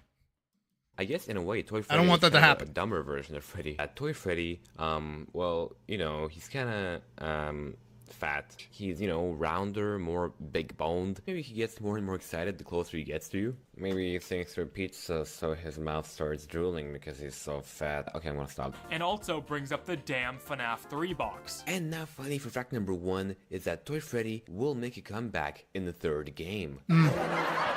Okay. I remember those days. I remember when we were hounding for any piece of detail, any freaking piece of information that we could get to figure out what was going on in the next FNAF game. I remember that. I was there for that. Side tangent time. I was there when Twilight Sparkle became a fucking alicorn. I was there when Five Nights at Freddy's originally launched and Markiplier started playing. I was there for it, man. In the office, but that didn't stop Smike from putting it in I was multiple fucking top 10 there. videos to say, insert character here is coming Eyewitness back in history. FNAF 3, guys. Look, they're in this stupid box. Okay, I got a little ahead of myself. Let's roll back a bit. This video is sponsored by Yeah, Keep. fuck the YouTube Listen, algorithm. Guys, hair loss We is stand up pretty in spite of it. Did you know that 2 out of 3 guys will experience some sort of hair loss by the time they're 35? Trust me, I've seen one too many teachers during my high school days that were rocking the good old bald spot look. Well, don't worry, folks, because Keeps... No, you know what sucks?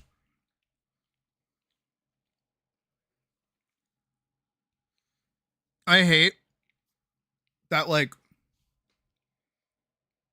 I look at myself in the mirror sometimes and I feel like I'm losing my hair, but I know I'm not.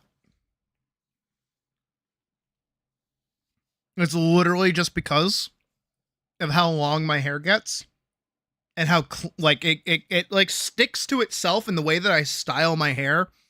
It all goes in one direction. So it makes it look like it's a lot thinner than it actually is. I have really thick fucking hair, but it all goes in one direction. Has you covered for all your hair loss. We're gonna skip this. Go, if you want to pay him money, go do that. If you have hair loss. That's keeps.com/yeah. Even when Smike started to find massive success with FNAF, he still wouldn't let go of Skyrim. Good. Which is 100% fair, by the way. Mm-hmm. He clearly enjoyed making videos about it. But as time went on, he realized that it was a lost cause, and stopped doing Skyrim content for a very long time. That's not to say he didn't try to branch out to other games, though. He would still make videos about games that weren't FNAF, but people rarely seemed to care. He had grown this massive audience that only cared about FNAF. Yep. And you know what? I guess I can relate to that. Not to say that I'm dying to make videos and other stuff right now. I'm having a lot of fun doing this, but putting yourself in a box and only talking about one thing forever is probably not a good idea. I would like to fast forward a bit to his first Let's Play of FNAF 1. Mike had done Let's Play content before, so it really wasn't surprising that he ended up doing this. However, something he says in this video right at the beginning is interesting. Hey, what's up guys, it is Mike here, and welcome to my very first Five Nights at Freddy's Let's Play. Now I do have to admit something to you guys. I've never actually played Five Nights at Freddy's before. I've never actually played Five Nights at Freddy's before. I've never actually played Five Nights at Freddy's before. This was his first time playing FNAF? Alright. So on that, I had a point to make and I forgot what it was midway through. Shit. Oh, right. He was Let's Play. Yeah. That's why I don't do horror games, by the way. Is because all of them are like you have to like overthrow your reaction. And I don't really like get I get jump scared, duh, but I don't like overblow my reaction. I get like really silent and panicky. You guys have seen me scared before when during Halloween when we played some scary games. Like that shit's not fun. I don't like that. I don't like feeling like that. I hate that. I hate the tension. I hate waiting. I know what's coming. I know I suck at games like this, so I know what's gonna happen. What? Yes, my friends, Smike. But that's why I don't play horror games. Had never played FNAF before. He was making videos about FNAF for months at that point and never even played the game? I mean, don't get me wrong. Smike is a smart guy being able to grow an audience so fast, but on a game he had never played? How do you even remotely care about the content you're producing at that point? Want to know the funniest thing about this FNAF 1 Let's Play? It's 8 parts long, and he never finishes the game. I'm not talking about finishing Night 6 or Custom Night or whatever. I'm talking about finishing Night 5. Listen, I get FNAF 1 is hard. Trust me, that game can be a pain. But dude, at least finish your Let's Play series. Listen, I know I'm probably coming across pretty harsh here, but let me be clear. I do not hate Smike. In fact, I think a lot of his videos are really funny, including the Let's Play series I just talked about. But man, it's just the little things with this guy, isn't it? Lazy, mind-numbing editing, stolen fan art, easy top 10 and news content. Smike was fucking the FNAF hype train. What was his name? Anthony Centauro?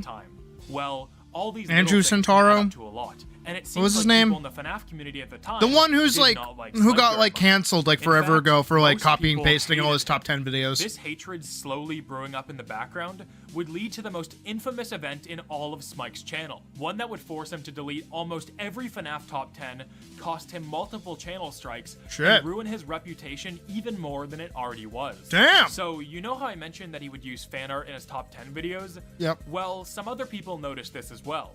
The artists. Many of the artists that Smike had used fan art from ended up getting pretty annoyed with them using their fan art in his videos, which is totally understandable when most of the visual content of said videos consists of that fan art.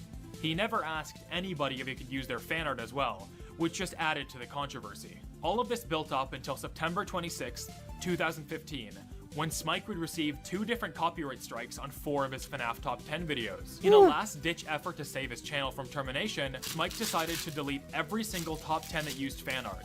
Hey, what's up guys, this is Mike here, and damn, he came out swinging with that opening video. Most of my FNAF videos are gone. So what happened is I actually had to delete them because I got some copyright strikes. Now, I tried my damn hardest to find exactly who did this, but trust me guys, this is not an easy topic to research. Surprisingly, nobody cares about some random ass FNAF YouTuber enough to archive everything surrounding them. So I guess this will just have to stay an internet mystery for now. Only a day later, Smike would release his official apology on the situation and credited every single artist that he ever took fan art from in the Jesus! Which was probably the best move he could have realistically taken at the time. Here's where I come in and play a little bit of devil's advocate. At the time, there was this sentiment going around that Smike was directly profiting off of other people's artwork. And I'm sorry, but this is an extremely stupid argument. When someone decides to watch a YouTube video, it's typically because the thumbnail and title are good and it makes them want to find out more. Pretty much every thumbnail he made for a top 10, besides a few exceptions, used official renders from the games themselves. Okay, so what about the actual content of the videos? While yes, they are full of lazily placed fan art, I can assure you that people were not watching these videos for the fan art. Right. They were watching them for the facts. You know, the reason they clicked on the video in the first place. Smike could have used It's just some official visual renders flair and to keep images you only in entertained. these It's videos, not like and the whole nothing would point. change in regards to the amount of success he found with his content. Yeah. The re-uploads of these videos are literally proof of that. Yes, Smike taking all that fan art was a bad move, and he probably should have thought about his actions more. But this idea that he was directly profiting off artists is just incorrect. As you could probably imagine, this entire fan art situation was the peak of all Smike-related controversy, and he slowly but surely would re-upload most of his top 10 videos with official renders rather than fan art. However, what if I told you that wasn't the end? While doing research for this video, I He did found more? something interesting on an old DeviantArt page. The What? title of the page was "Warning" from Atlas White with a bunch of exclamation points. And here's what it said on that page. So remember Smike? Yeah, that YouTuber that made a lot of artists really upset by profiting off of their hard work? He sent me this bogus contract to sign to use my FNAF fan art. Yeah? It literally just says, I get to use every piece of FNAF fan art you ever made or will ever make for free with nothing in return. If you were approached with such a contract, please be advised that this is what it says. And I urge you not to sign it, since this guy makes a lot of money off videos and you aren't going to get 1 red cent off of it. Moreover, he wants to take full rights to your work away from you, meaning that he would literally own your art. I really want to make sure you understand this, and for heaven's sake, please do not let this slime ball take advantage of you. When I read this That's for the first scummy. time, I was genuinely astonished. This was posted in January of 2016, by the way, so months after the apology video. I really don't know why Smike thought this was a good idea. There was an update a little later where he ended up killing the old contract and stating that he was going to write up a new one, but as far as I know, that never went anywhere, and this was truly the finale of the Smike fanart saga. Okay, this is the part of the video where I give up on trying to talk about things in some kind of chronological order and just talk about random Smike lore. You good? If you take a look at Smike's Twitter right now, it's pretty much a shell of what it used to be. However, thanks to the power of the Wayback Machine, we can take a look at some of his older tweets. Oh, here's his merch drop, I guess. Got a couple people wearing it that he retweeted on his account. I'm gonna blur these faces out because I doubt any of these kids want to be caught wearing Smike merch in 2022. Although, this shirt kind of feels like a piece of FNAF internet history, so if anyone has one, you should definitely Oh send it. god, the old Here's some other Five banger Freddy's Smike fursuits. tweets. Oh My boy. name's Jeff, and then followed by some Instagram link. Oh, here's a cool one. Smike tweeting about the announcement of the original Five Nights at Candy's. What about his Twitter banner? This goes nuclear. Okay, one final tweet. Lol, sorry about that. I'll tone down the sociopathy next vid. I have no idea what he's talking about here, but this tweet is just really funny to me. Okay, enough tweets. Before I can end this video, there's one more question that you're probably dying to know. Where is Smike? Well, after the fan art situation, he slowly stopped doing as much content, and the final FNAF game he covered would be Sister Location. He reported on pretty much every teaser, did one Let's Play episode of it, and then just said screw it and gave up with FNAF stuff. What reason would he stop, you may ask? Well, just 2 videos prior, he released a Fallout video that actually ended up doing very, very well. Oh, nice! Much better than any of the FNAF content he had recently been releasing. I guess Smike took this as an opportunity to start making videos on something he actually cared about once again. So he came full circle and he began doing Skyrim and Fallout content for the first time in a very long time. He released one final FNAF video talking about Chuck E. Cheese, made 2 more Bethesda game videos, and vanished from the internet. The end of Smike was here. Honestly? Why he stopped uploading is a bit confusing to me, since he was finally getting some decent traction on videos he probably actually enjoyed making. But for whatever reason, he must have just thought YouTube was a lost cause and abandoned the channel. That was until September 21st, 2020. Oh wait, that's my birthday, what the fuck? When he returned with a 16-second video talking about how Bethesda was bought by Microsoft. He vanished once again after that, only to come back one final time on November 28th, 2021 to do a video about Poppy Playtime. So Smike is definitely still alive if you're wondering that. Well, that's He's also good. been kind of active on Twitter. He was tweeting out Among Us a bunch of times a little while ago. Maybe he plans on returning? Who knows at this point? I kinda hope Smike returns though. His departure from the FNAF community was so long ago at this point that if he came back and started uploading FNAF content, it'd be pretty cool. Only if he wants to, of course. Clearly he cares more about Skyrim and Fallout, so if he wants to do videos on those games, that's all cool as well. But yeah, that's pretty much it when it comes to the story. You know, like, again, I talked about it earlier where it's like, I've been getting a lot of like videos on YouTubers that, you know, one controversy or another, they did something bad, they got fucked up, the fame got to their head, whatever. Of all the things to happen to Smike, you know, people getting mad at him for using their art without permission and then writing up a shitty contract, that's probably the best thing that could happen to him. Controversy, like, shutting down, restarting. Oh, hold on. Like, as far as like anything bad that could happen to a YouTube like creator, I think that's like the like best. You know, he didn't say anything controversial. He didn't, you know, get outed as a racist. He didn't date an underage girl. He didn't play fucking Minecraft. You know, he didn't do any of the fucked up shit that gets people canceled, you know? He didn't try to start his own business that, you know, tries to, like, copyright claim a word or, like, you know, a type of video. He just he made videos that were, like, funny for, like, 14-year-old kids that go, like, haha, yeah, Freddy's fat. And then when things slowed down for him, he just kind of up and left. All the power to him, honestly. That's, like, the best you could, yeah. Most likely come back from that these days. Yeah, no, of course. If he came back and he's, like he said, like the guy said in the video, if he came back and he started making Five Nights at Freddy's videos again, he's got plenty of material now. There's such like an emptiness of Five Nights at Freddy's content, especially ever since Security Breach came out, because nobody's really been talking about it. Not only that, but just like there's so much content to that. You could easily come back. Skyrim and Fallout are always going to be relevant just because of how many people love those games and mod those games to high hell. You know, people will be obsessed with that shit for years because Bethesda will never make another fucking game. So, you know, he's perfectly in a great spot. He probably made a good amount of money. If he was smart with it, he's probably still got a lot of money. So, yeah, no, he got out really good. Wish I could manage that. All right, let's do something else. What that something else is. Oh. Yeah, we don't need to save any of that. We can get rid of all of that. What do we want to do? Creators now are for the most part pretty good in the FNAF sphere. I would not know. I haven't launched like Five Nights at Freddy's content in like years. Fuck it. Fuck it. Fuck it, bucket. Fuck it, bucket. Fuck it, bucket. Fuck it, bucket. Fuck it, bucket. Fuck it, bucket. Daco. Steel Wool. Steel Wool is paying them to be less critical of them. Whomst the fuck are both of those names? Please tell me more. Tell me more, tell me more. Does he look like a bitch? Who do I want to play as? Got my Birtle.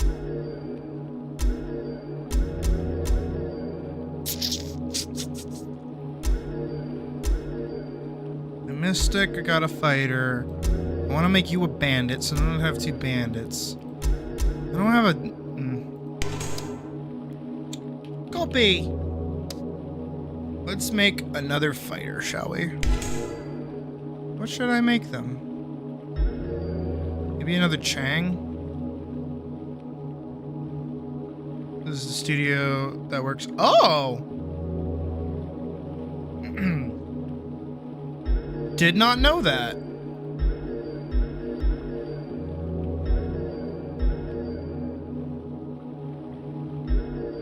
Gay cat controversy and apology video when? When I make my new, like, channel trailer. Dako is a big content creator in the community. Oh, interesting. That's what happens when I don't follow along with what's going on. You know what? Let's just make Elise. Fuck it. Fuck it, bucket. Step 1. There we go.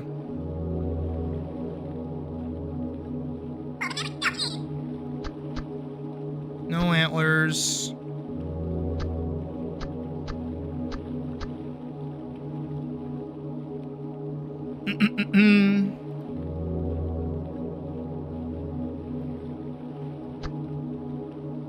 Let's give them big floppy ears for fun. I wish I remember what my original Elise variant had.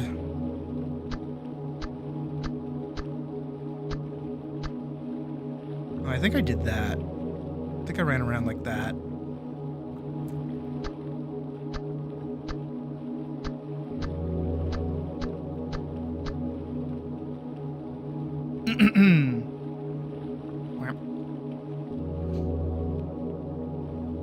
Can't even see the eyes.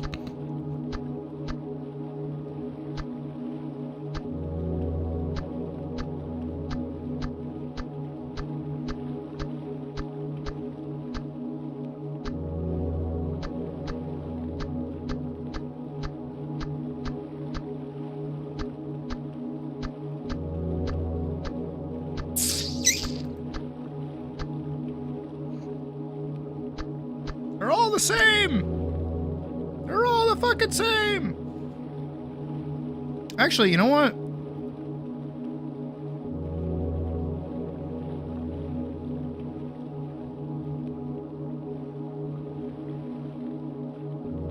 That was my early access long play. Here we go.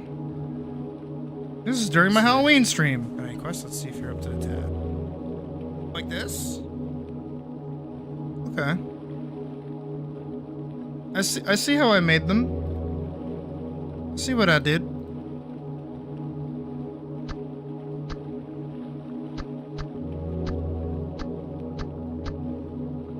Use those eyes.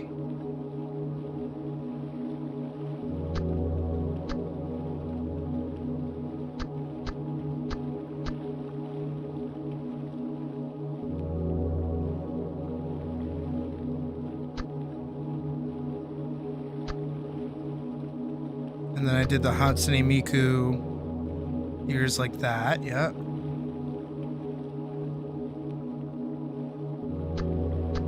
Do I even like those kinds of ears?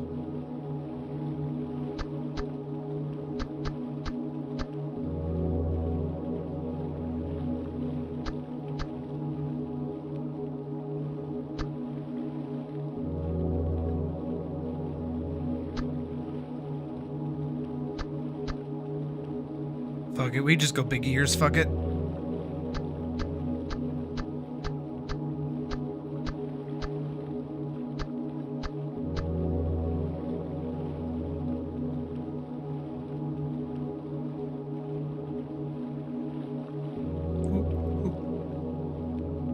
I like those eyes.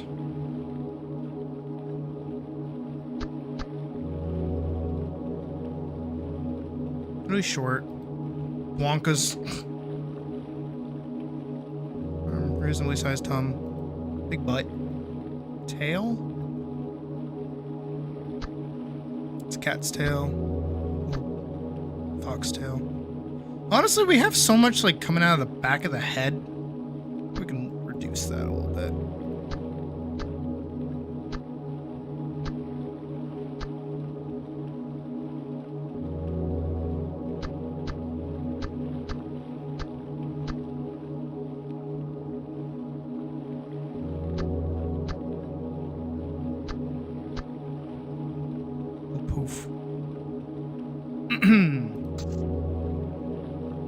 looks good.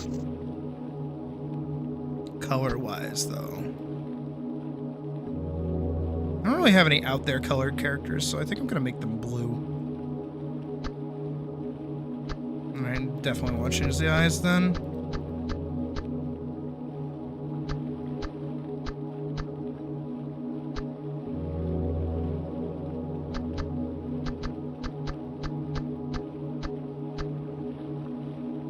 Big dumb eyes. And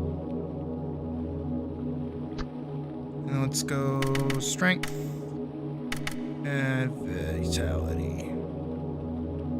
Actually, it's like a yellow. We can stick with blue. I want yellow. God, they're like a fucking freeze pop. Ah!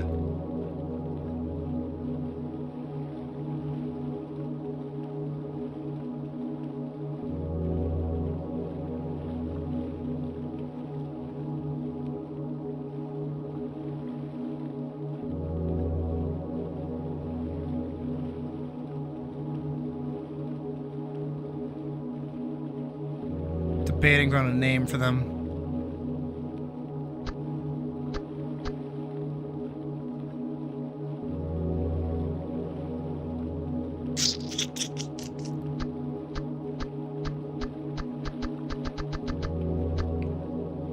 Okay, how else could I spell Sid? I've done it with a C, I've done it with an S.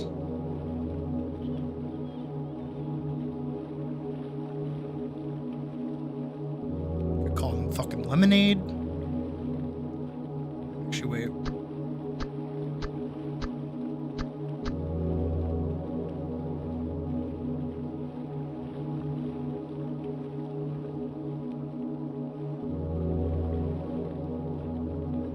I'm colorblind. Is that orange?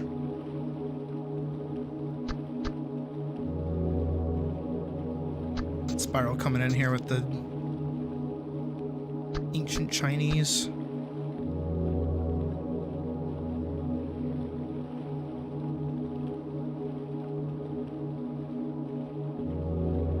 I just called him Fanta. Oh, wait. I can name them Crush. Mildly orange. More of a red.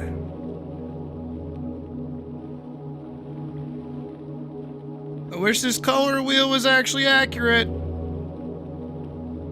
Oh. A strawberry. Actually, there is a Fanta that is strawberry.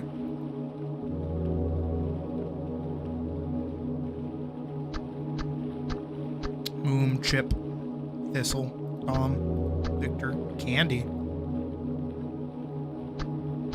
She,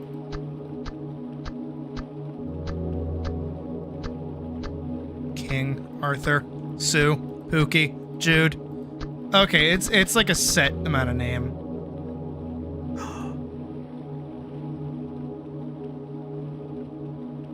Icy.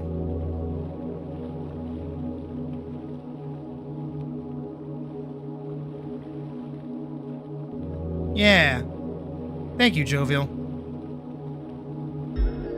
We got Icy. We got Sydney, we got Candy Corn, we got Icy, we got Sid, and we got Sid. Whole little crew of characters.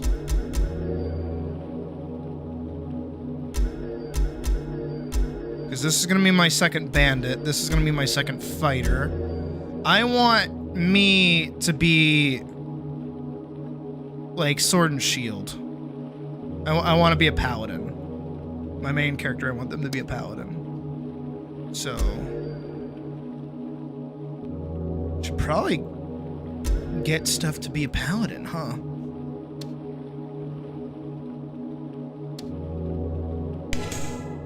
Okay, let's play on this character for a little bit.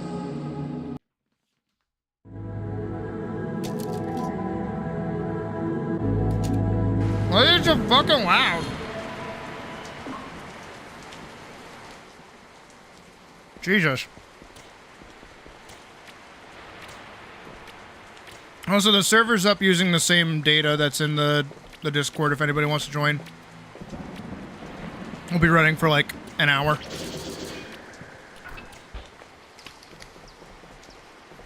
Alright, Hammer's pretty fucking paladin-y.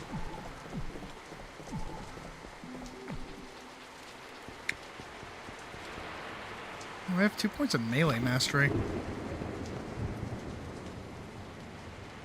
Where else would I put it? Shield bash? Oh, I guess, yeah. Have another cold guy sword? Of course I don't. I have a Violent blade though. And a gilded sword.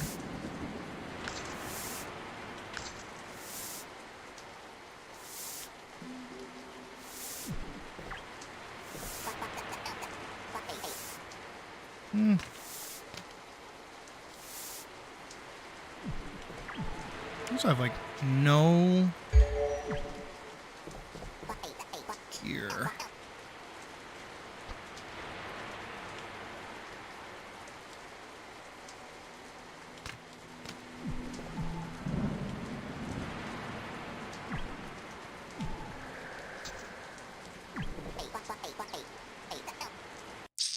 Ooh.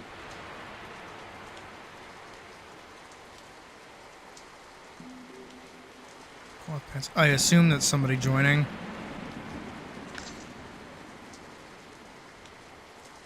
Pyrrhic leggings. Roasted leg wraps. Who is it? Who's joined? It's a cookie!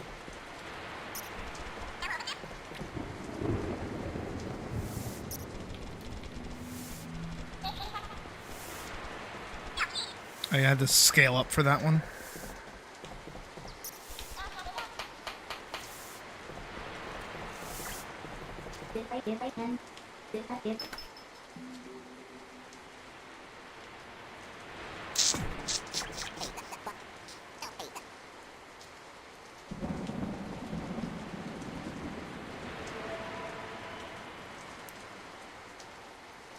Alright, so I gotta look up what's the best sword and what's the best shield.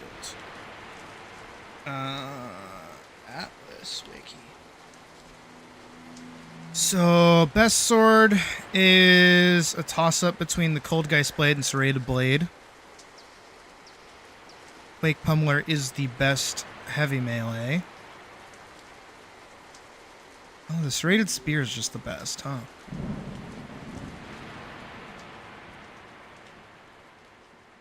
Did it stop raining? Sounds like it stopped raining.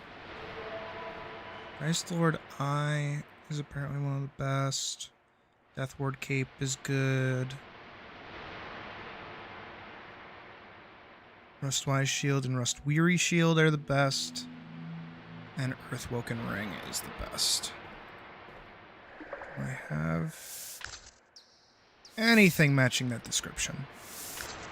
Probably not.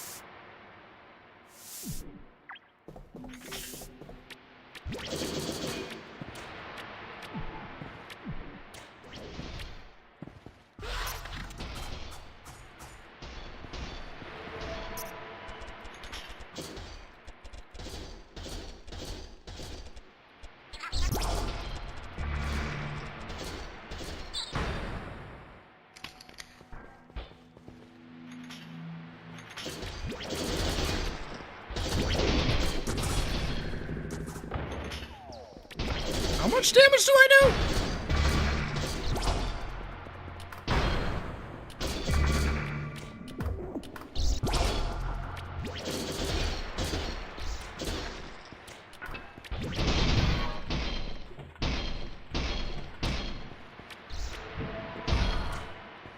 How much damage do I do? Oh my god.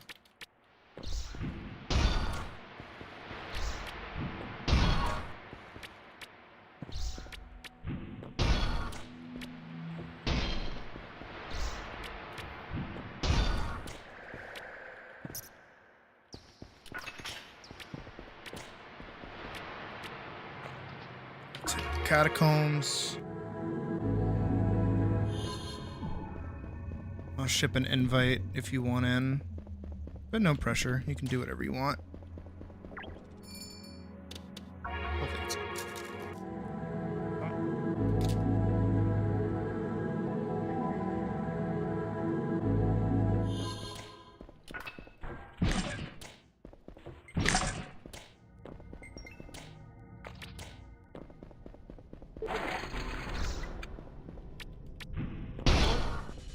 Oh.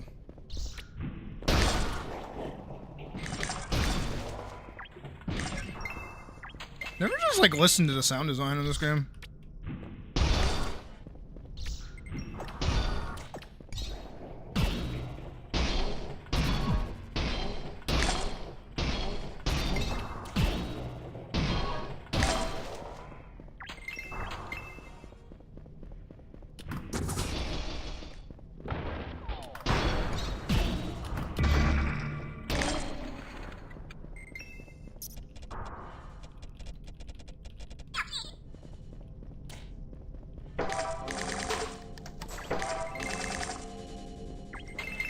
Energetic nether crypt. What was that? Damn. That does 54?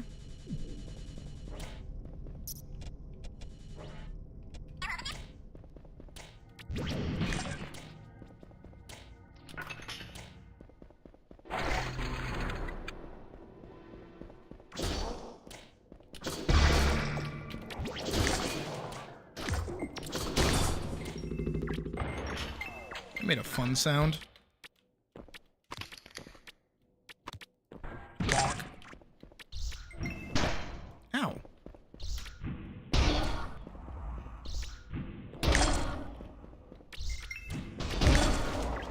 I like the change attack.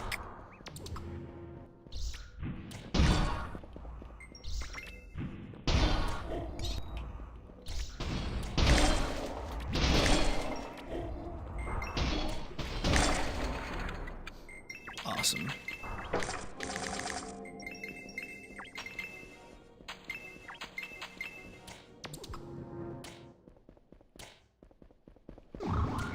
Didn't realize how much damage I was taking.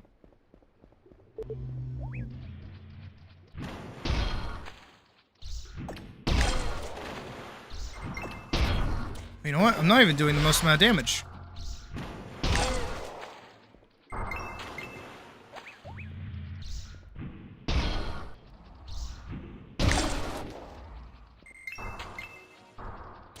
I didn't even have my buff up that whole time.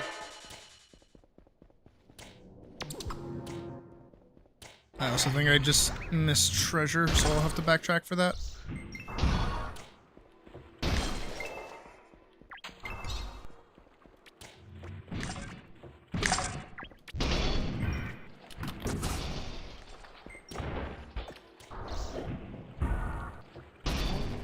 Is it wrong that I feel really strong?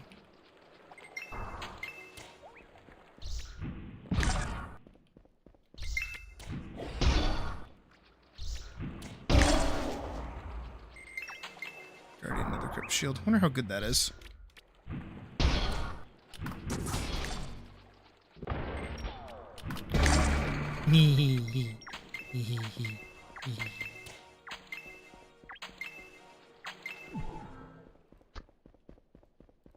Oh, I'm at max level, that's right. I have no need of skill books.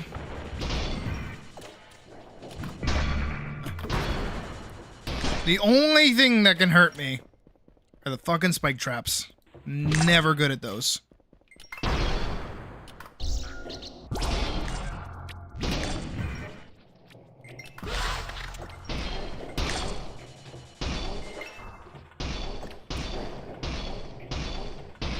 Can't even hit me.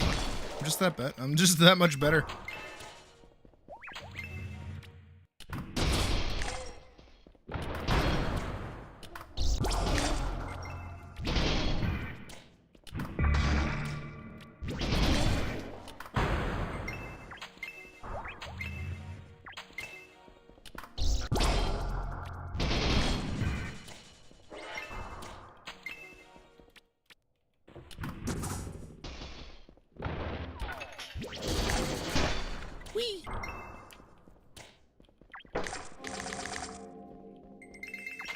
Oh right, I was gonna backtrack. I forgot. 'Cause there should be treasure.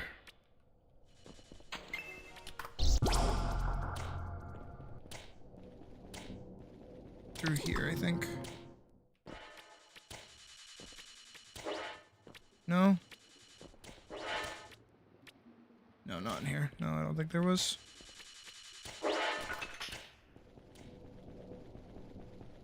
Is there not a bridge? It's whatever.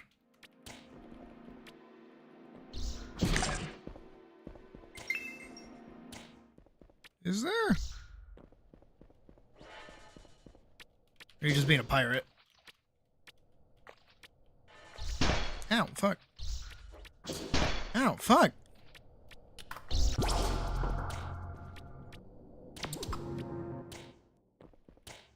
Oh, there is. Oh, there is. There is. You're right. Oh.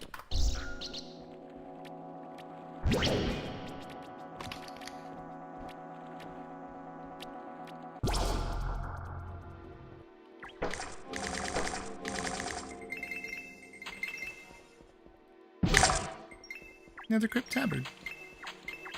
Magical wooden hammer.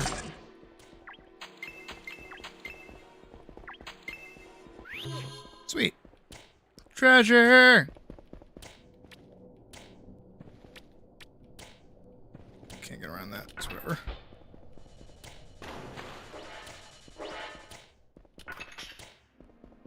Alright, let's go fuck up this guy. Hopefully he drops cold geist like first try. That'd be awesome.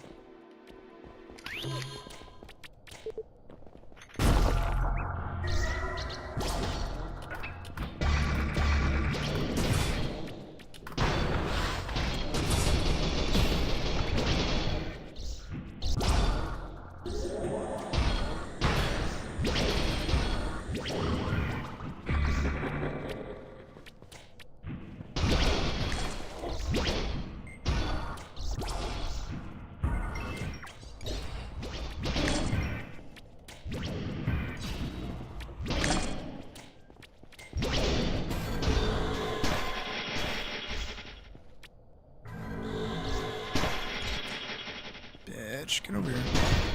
Ow. That fucking hurt. There we go. First try. No, which wizard rope?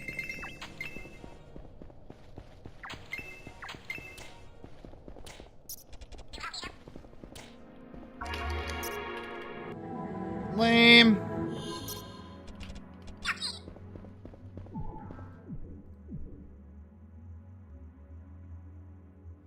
I got some cool stuff, though.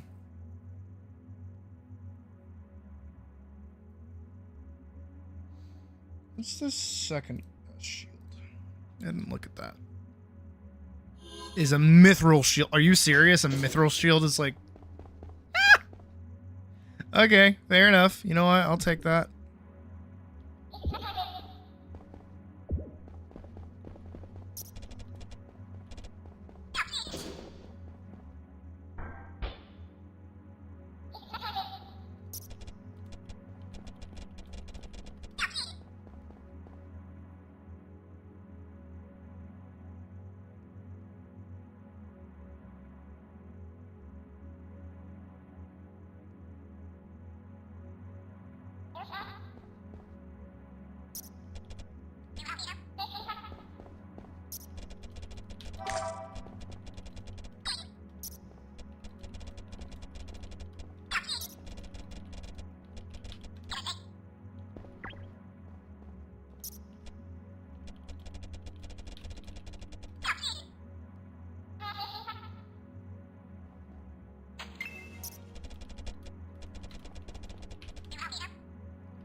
Apparently mithril shield is like the best. I mean, it thematically goes.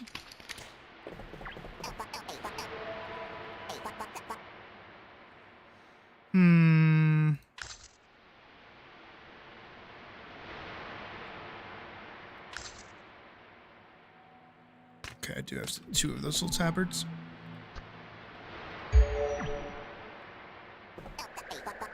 It's like my favorite top.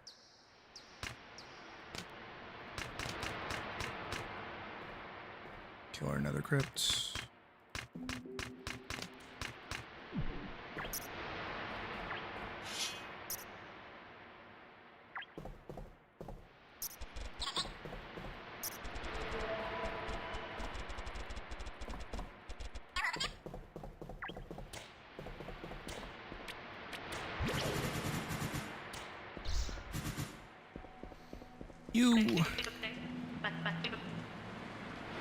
What do I need for this?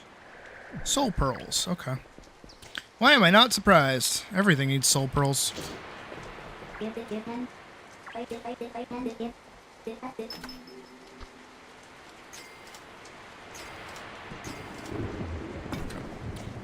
have 3 chances to get killer on it.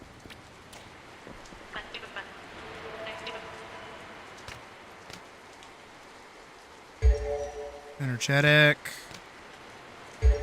Killer. Alright, there we go. 4 base. So that's 57 damage and 76 damage on the Punisher. Okay. Let me grab a thing to forget stuff.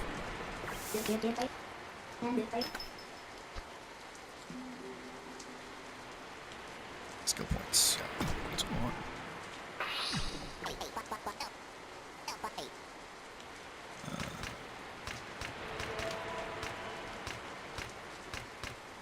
Wait, is it divine? It is divine. I will take divine. Skill book full. It is. I will unlearn Bell Mastery in favor of learning divine, because divine's pretty good. All right, 3 points into divine, 2 points into melee mastery, 2 points into heavy mastery, 4 points in stomp, 6 points in rage, 4 points in blood gush. With that, bulwark, reflect, shield bash. Yep. Okay. Put that on 5. Put that on 2. Put that on that. 4. And then I guess I'll put points in Cyclone.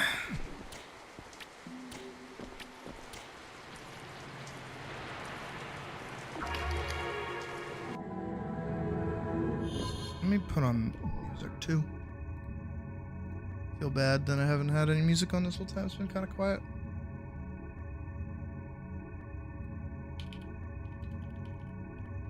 Let's just do this.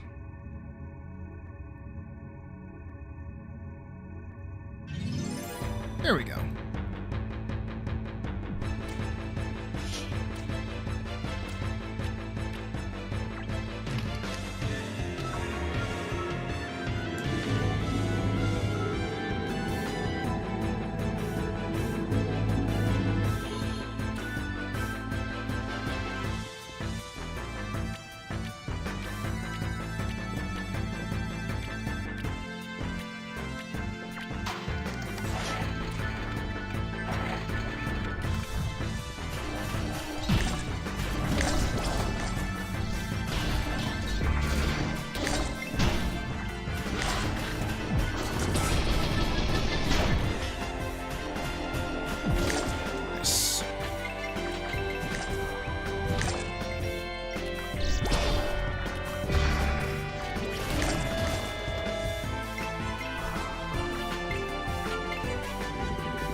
I'm glad your shading is going well, Vorkson.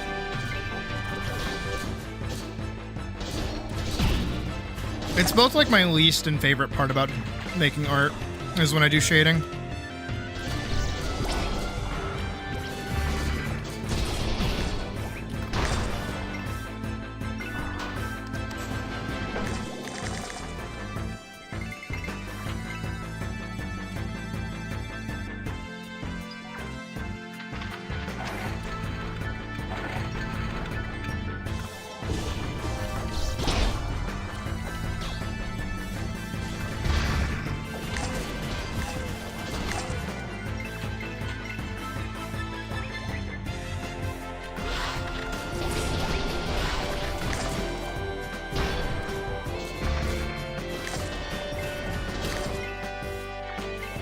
Nailing it.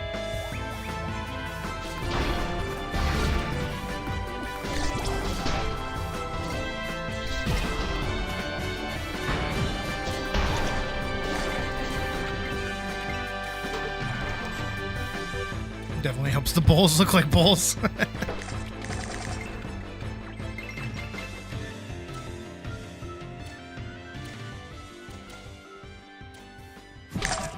I'm gonna have to like make a low-level character to get like low-level shop gear,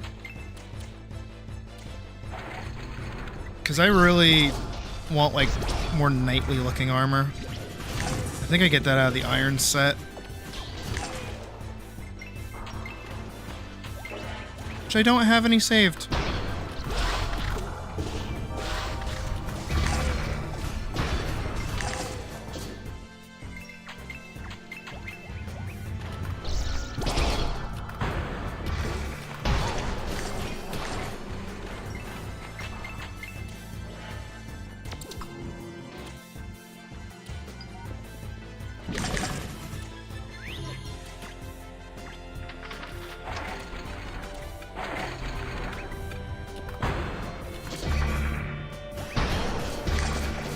Shit.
Surprised that didn't hit me.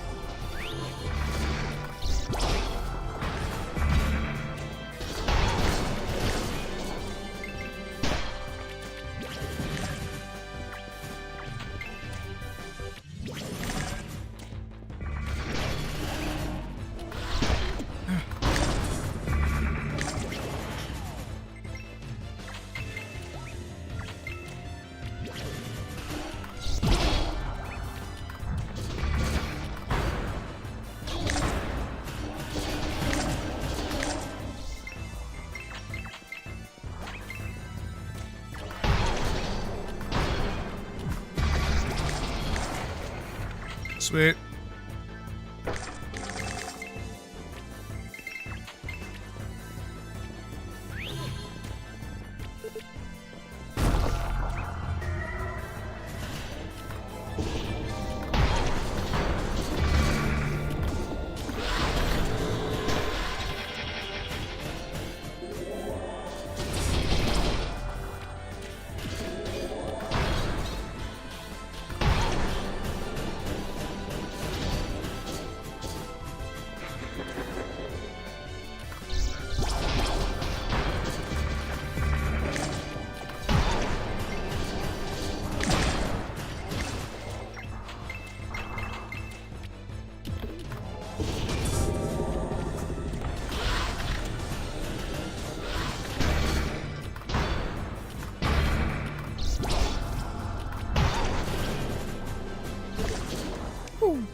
Wait, no, I don't. I'll put it back.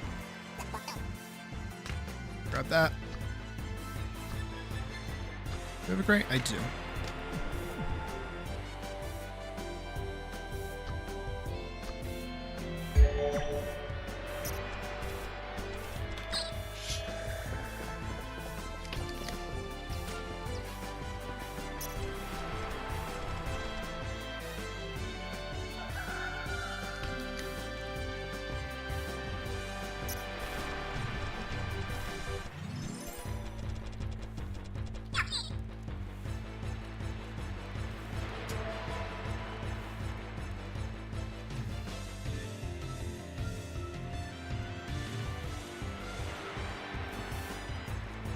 Does anyone know the legend of the Grey Knight Bazuso? The 30-man slayer? He killed a bear with his bare hands.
What's a full horde set look like?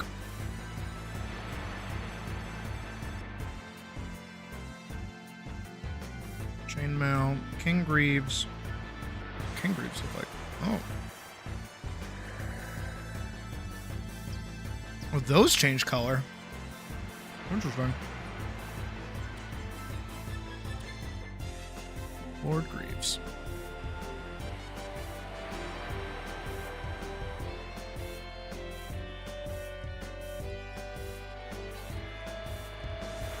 Lord breastplate. Oh, it's that one. I remember that one. Okay. Where's that drop from? Sanctum Catacombs 6 to 12. That's why I haven't seen it.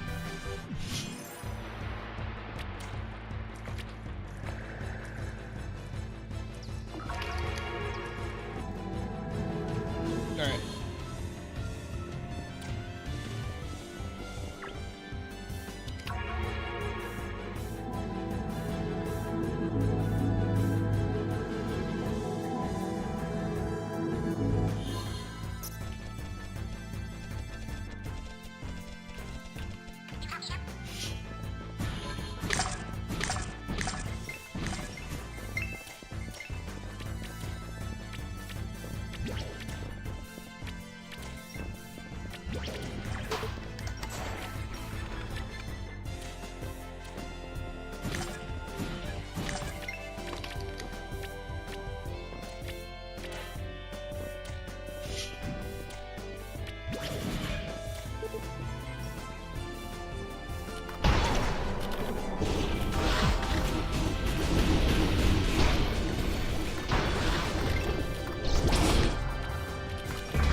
Can't wait till we can use stomp in the air.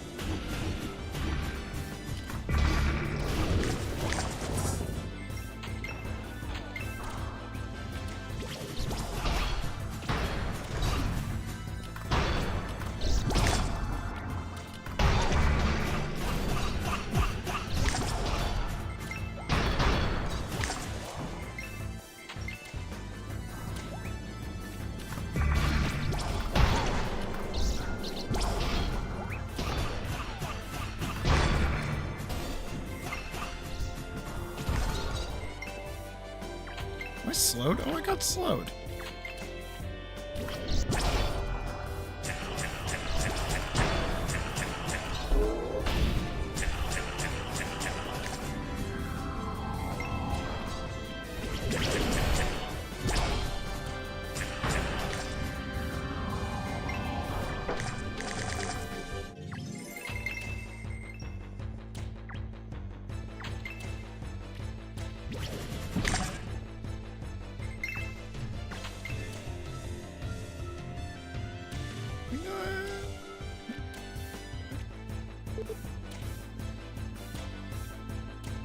Special gate is waiting for you, yep.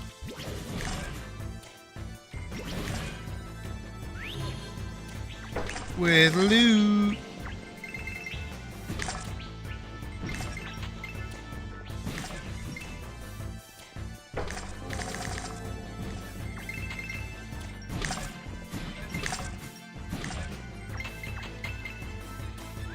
Who doesn't love a little bit of loot?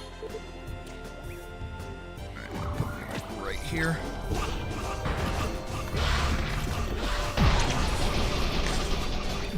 That's a fun little interaction with the ground there.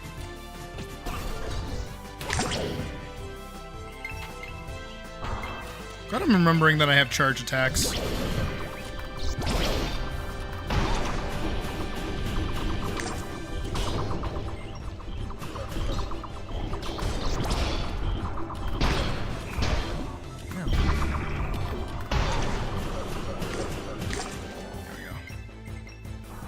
He died. I don't know.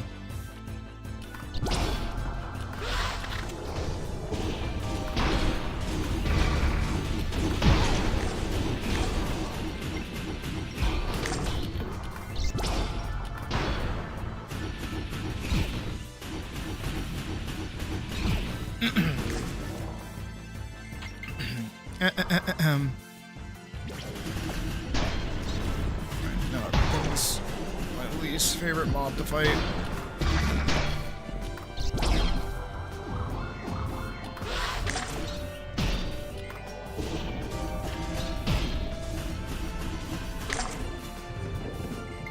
Well, I put cold on stuff. Neat.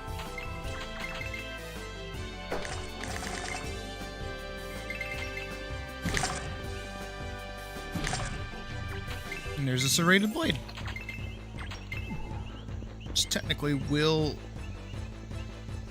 do more damage than my Cold Guy's Blade, but my Cold Guy's Blade has a debuff on it, so it's better, which I think. I think the serrated blade also has a debuff on it, but I don't know what it does. All right, you're my target.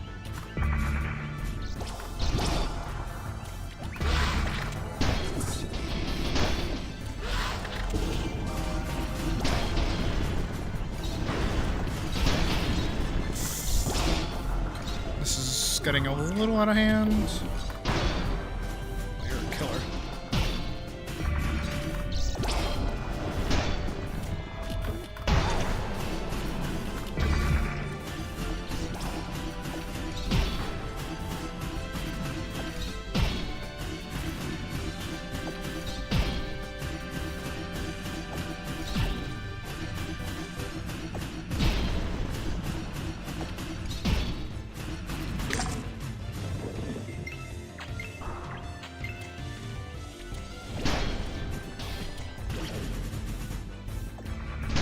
Oh, that guy's like stuck in the ground.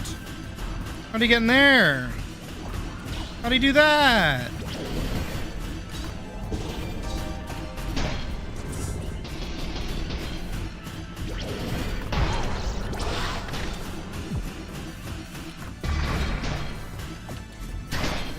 does not want to die.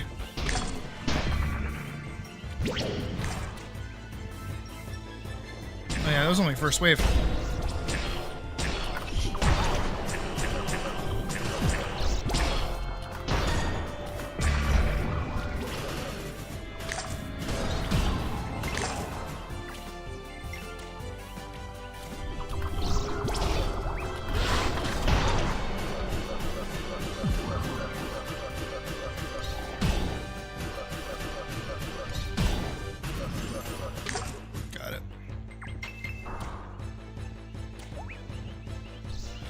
There's more. There's always more.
Done? Oh my god, we're still not done.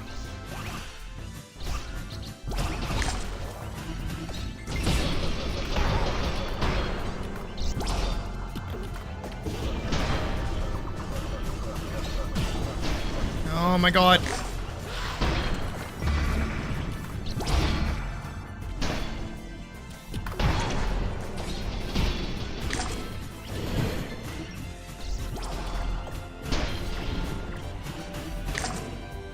Are we done now? Sheesh. That one felt like that took forever.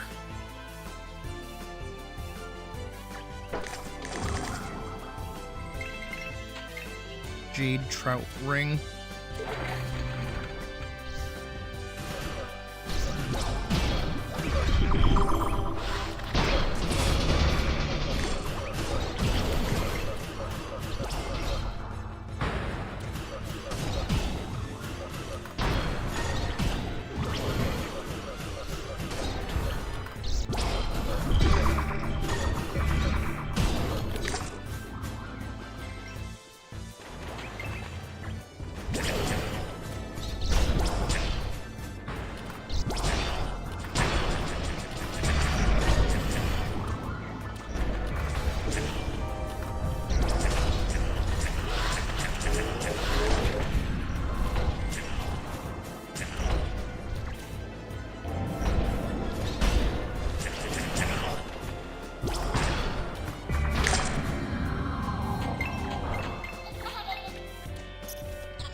Almost died a few times myself. These guys especially, I hate moss so fucking much.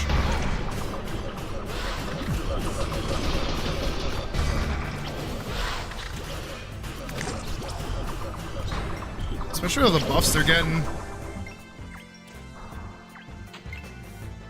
Jesus. I feel like these fights have been going on for so long.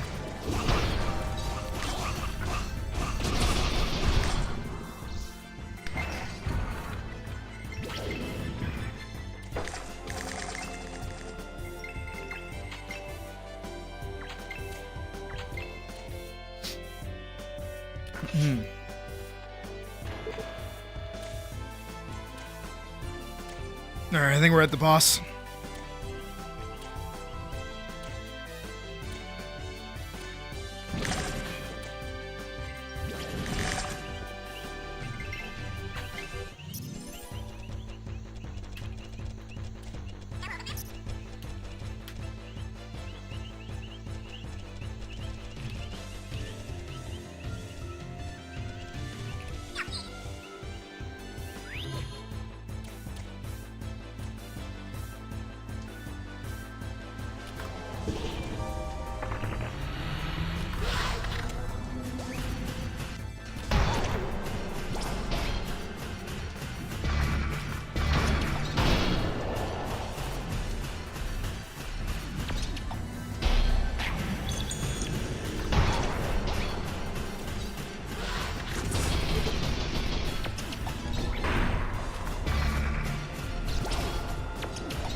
Nice.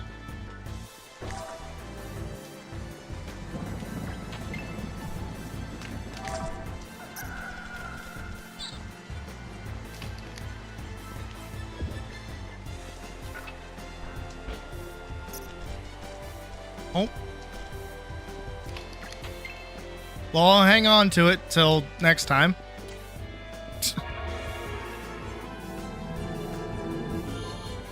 So I am going to call it here.